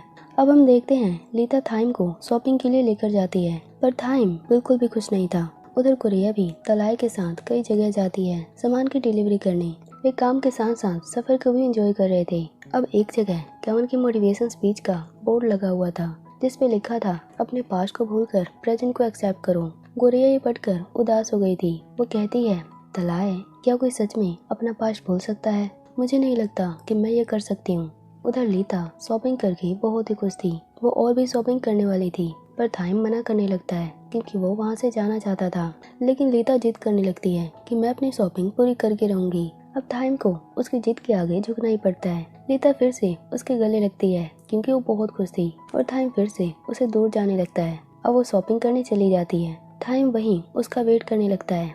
उधर कोरिया और तलाय भी इसी मॉल में कुछ डिलीवर करने आए थे। थाइम उन्हें देख लेता है। अब कोरिया कुछ ऑर्डर करने आती है, वहीं थाइम भी पहुंच जाता है। उधर तलाय किसी बॉयज ग्रुप के साथ कुछ डिस्कस कर रहा था और रैन उसे दूर से देख लेता है। वो तलाय की एक फोटो भी खींच लेता है। रैन को तलाय थोड़ा सस्पिशियस लग रहा था। उधर थाइम कोरिया से पूछता है, तुम यहाँ क्या कर रही हो? ये ड्रेस कैसी पहन रखी है? इससे पहले कि कोरिया कुछ कहती, वहाँ तलाय आ जाता है। वो कोरिया को लेकर वहाँ से जाने लगता है। थाइम ये देखकर बहुत जेलस था। वो पूछता है कि कोरिया, तुम इस बॉय के साथ क्या कर रही हो? इसी बीच तलाय और थाइम की बहस होने लगती है। गोरिया थाइम को रोकते हुए कहती है, मुझे अकेला छोड़ दो, अब हमारे बीच कुछ भी नहीं है, मुझे परेशान करना बंद करो। थाइम ये सुनकर बहुत हर्ट होता है। अब लीता भी वहाँ आ चुकी थी। वो उनकी फाइटिंग देख कंफ्यूज हो चुकी थी। वो कुछ समझ नहीं पाती। जब तक कि वो थाइम से कुछ पूछती, वो वहाँ से चला जाता है। अब कोरिया और तलाय पार्किंग साइड में थे। तलाय कोरिया को सिक्योरिटी गार्ड्स बुलाने को कहता है क्योंकि उसे शक था कि थाइम उन पर अटैक कर सकता है। अब कोरिया गार्ड्स को बुलाने जाती है और तलाय के पास थाइम आ जाता है। वो बहुत ही गुस्से में था। वो कहता है, तुम कोरिया से क्या चाहते हो? तुम उसके साथ क्या कर रहे हो? उधर कोरिया गार्ड्स को लेकर आने लगती है। वो देखती है कि थाइम तलाय के साथ फाइट कर रहा है। वो बिना सोचे समझे थाइम को डांटने लगती है। थाइम कहता है, क्या बात है, इतनी जल्दी मूव ऑन कर लिया, मुझे भूल भी गई और दूसरा बॉयफ्रेंड भी बना लिया, मुझे तो विश्वास नहीं हो रहा। अब कोरिया उसे स्लैप करती है और कहती है, मेरी लाइफ से दूर चले जाओ और दोबारा मेरे पास कभी मत आना। वहाँ थाइम और कोरिया दोनों बहुत हर्ट फील कर रहे थे, पर दोनों ही एक दूसरे की चिंता कर रहे थे। थाइम तलाय के कारण कोरिया के लिए और भी चिंता में था और कोरिया थाइम को अपने से दूर करती है ताकि थाइम किसी मुसीबत में ना पड़े। अब थाइम वहाँ से जाने लगता है। वो कोरिया के कारण बहुत सैड हो चुका था। दूर से लीता ये सब देख रही थी। उसे अब शक होने लगा था कि जरूर थाइम और कोरिया के बीच कुछ न कुछ तो है जो वो नहीं जानती। अब कोरिया घर पर थी। वो कहती है, जहाँ सब आगे बढ़ रहे हैं वहीं मैं पीछे होती जा रही हूँ। मुझे डर लग रहा है कि कहीं मैं गिव अप न कर दूँ। कल लास्ट एग्जाम है, कितने लोग खुश होंगे और कितनों का फ्यूचर चेंज होने वाला है। अब कोरिया थाइम से जुड़ी सारी चीजें एक जगह रख देती है ताकि उसे भूल पाए और थाइम भी चाहे लीता को डेट कर रहा हो, पर ऐसा कोई भी दिन नहीं जिस दिन वो कोरिया को याद न करता हो। नेक्स्ट डे कोरिया जब स्कूल जाती है तो वहाँ उसके लॉकर में रेड कार्ड था। इसका मतलब थाइम ने उसे रेड कार्ड दे दिया है। अब सारे स्टूडेंट फिर से उसे बुली करेंगे। उधर F4 के मेंबर यानी मैथ्स एंड केविन किसी पार्टी के लिए रेडी हो रहे थे। केविन कैनिंग के साथ कहीं जाने वाला था। मैथ्स उसे टीच करने लगता है। तभी रैन उन्हें तलाय की पिक्चर दिखाता है और कहता है, तलाय थोड़ा अजीब है, मैंने इसे पहले कभी नहीं देखा और ये बाकी बॉयज भी थोड़ी जाने पहचाने हैं। अब वहाँ सबको तलाय पर शक होने लगता है कि आखिर वो है कौन। उधर कोरिया की रेड कार्ड की न्यूज पूरे स्कूल में फैल चुकी थी। वहाँ जेन अपने ग्रुप के साथ डिस्कस करती है कि थाइम अजीब है, उसने तो डिसाइड किया था कि वो रेड कार्ड अब किसी को नहीं देगा, किसी को परेशान नहीं करेगा। उधर कोरिया को सारे स्टूडेंट बुली कर रहे थे और कोरिया उनसे बचने की कोशिश कर रही थी। अब वो एक साइड छुप जाती है, तभी तलाय उसे अपनी तरफ खींचता है और कहता है, डोंट वरी, मैं तुम्हें कुछ नहीं होने दूंगा। ये जरूर थाइम करवा रहा है क्योंकि वो हमसे गुस्सा है, वो अपना बदला लेना चाहता है। गोरिया ये सुन थोड़ी कंफ्यूज थी। वो कहती है, क्या सच में थाइम ये सब कर रहा है? वो इतना कैसे बदल सकता है? उधर केविन मैथ्यूस रैन तलाय की इन्फॉर्मेशन निकालने में लगे थे। वो स्कूल की हिस्ट्री, उसकी बायोग्राफी हर जगह चेक करते हैं पर उन्हें तलाय के बारे में कुछ भी नहीं मिलता। वे सब बहुत कंफ्यूज थे। उधर कोरिया छुपती हुई वहाँ से जाने की कोशिश करती है पर फिर भी वो उन स्टूडेंट के चंगुल में फंसी जाती है। उधर रैन को कोरिया की चिंता हो रही थी। वो उसे कॉल भी करता है पर वो लग नहीं पाता। अब वो कोरिया के पास जाने लगता है। अब हम देखते हैं कि वो बॉयज कोरिया को बहुत बुली करते हैं। वे उसे पुराने स्टेडियम तक ले आए हैं। वहाँ कोरिया तलाई के लिए बहुत चिंता में थी। अब वे बॉयज कोरिया को बहुत टॉर्चर करते हैं, उसे स्लैप करते हैं। कोरिया बेहोश होकर वहीं गिर जाती है। जेन और बाकी गर्ल्स ये देखकर डर चुकी थी। उन्हें भी कोरिया की चिंता होने लगी थी। वे किसी से हेल्प मांगती पर वे बॉयज उन्हें धमकी देते हैं कि किसी को भी कोरिया की हेल्प नहीं करना। तभी वहाँ रैन आ जाता है। वो कोरिया की हालत देखकर रोने लगता है क्योंकि वो आज भी कोरिया को बहुत लाइक करता है। उधर थाइम लीता के साथ था। उनका वहाँ फोटो शूट हो रहा था। लीता वहाँ बहुत खुश थी पर थाइम बहुत सैड था। उधर रैन कोरिया को होश में लाने की कोशिश करता है और सबसे पूछता है कि ये सब किसने किया। वे बॉयज कहते हैं, हमारी कोई गलती नहीं, हमें तो थाइम ने ऑर्डर दिया था। रैन कहता है, अगर कोरिया को कुछ भी हुआ तो मैं किसी को भी नहीं छोड़ूंगा। अब केविन उसे कॉल करता है। रैन उसे स्कूल की पूरी घटना बताता है। केविन हैरान था कि थाइम रेड कार्ड कैसे दे सकता है। अब केविन मैथ्यूस सीसीटीवी कैमरे चेक करने लगते हैं। उधर रैन कोरिया को लेकर जाने लगता है और दूसरी side Kevin Matthews CCTV check करने में लगे हुए थे। अब मैथ्यूस को पता चल जाता है कि किसी ने सीसीटीवी कैमरे को हैक किया है, जिससे सब कंफ्यूज हो रहे थे।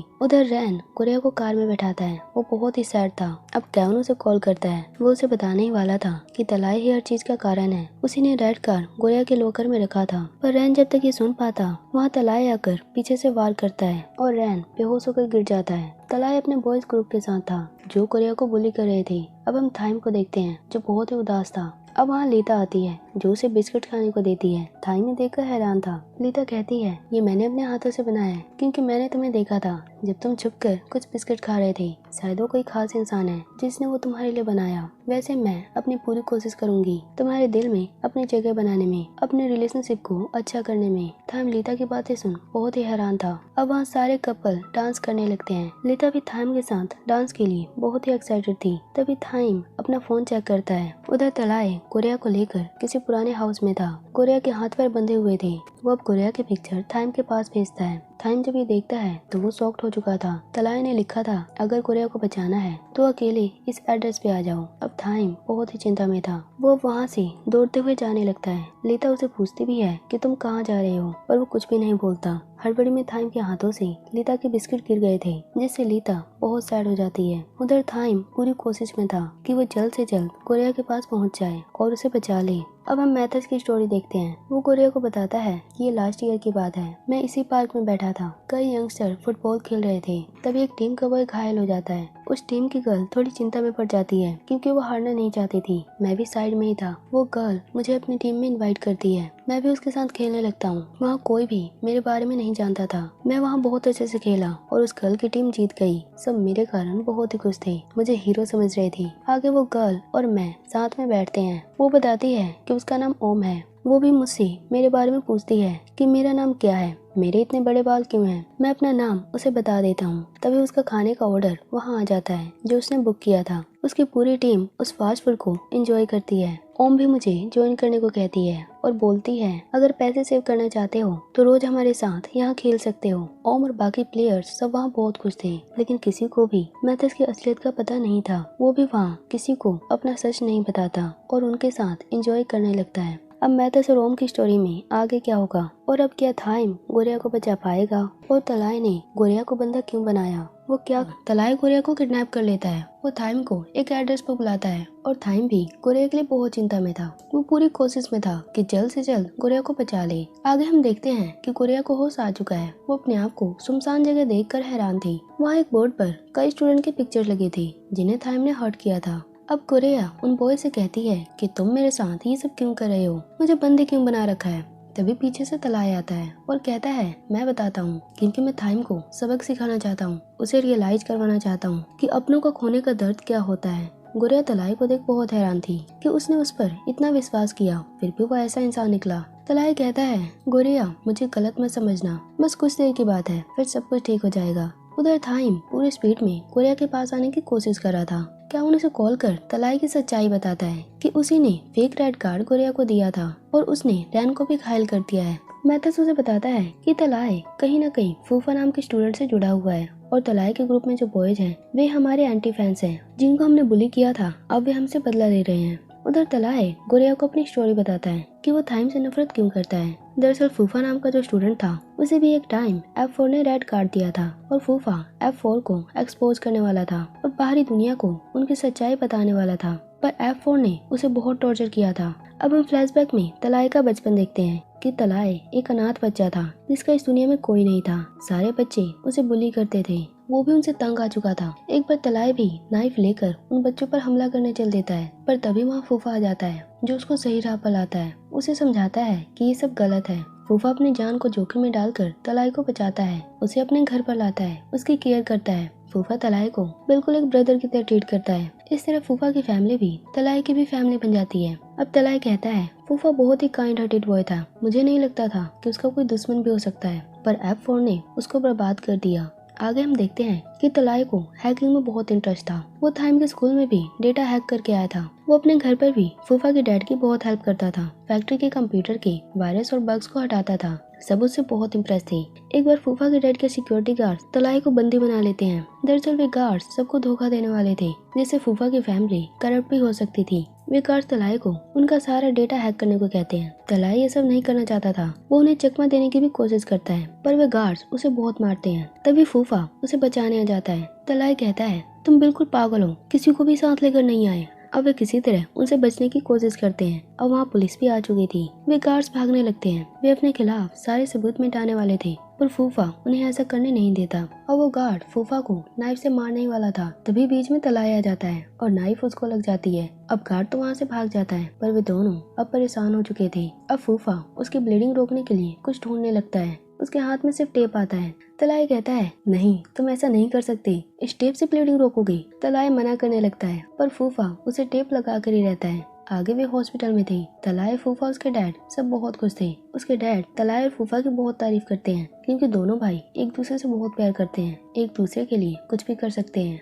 आगे वे तलाई को डराते हुए कहते हैं तुम्हारा कंप्यूटर का हैक करना बहुत ही डेंजरस है। तलाई बिल्कुल डर जाता है। तभी वो उसे एक सरप्राइज देते हैं। दरअसल वो तलाई का एडमिशन भी फूफा के स्कूल में कर देते हैं, जहाँ पर तलाई कंप्यूटर के बारे में, हैकिंग के बारे में बहुत कुछ सीखेगा। तलाई जाने से मना करने लगता है क्योंकि वो बहुत ही एक्सपेंसिव स्कूल था, पर फूफा उसे समझाता है कि तुम्हें चलना ही होगा। मैं तुम्हें सक्सेसफुल होते हुए देखना चाहता हूँ। तुम मेरे बहुत ही स्मार्ट भाई हो। चलो इस कार्ड को एग्रीमेंट समझकर इस पर साइन करो कि तुम मेरी हर बात मानोगे। तलाई फूफा से बहुत ही इंस्पायर था। वो उसे बहुत प्यार करता था। वो उस कार्ड पर साइन कर देता है। दोनों भाई एक दूसरे के गले लगते हैं। वहाँ सब बहुत खुश थे, पर कुछ दिनों बाद अचानक सबकी खुशी गम में बदल जाती है, क्योंकि फूफा को F4 ने बहुत टॉर्चर किया था। वो हॉस्पिटल में एडमिट हो चुका था। डॉक्टर बताते हैं कि फूफा बहुत ही सीरियस कंडीशन में है। वे उन्हें फूफा का सामान देते हैं। तलाई उस कवर को देखता है जिस पर कभी उसने साइन किया था। वो बदले की आग में चल रहा था। वो अपने भाई का बदला लेने वाला था। आगे फूफा के डैड फूफा का इलाज करवाने लगे।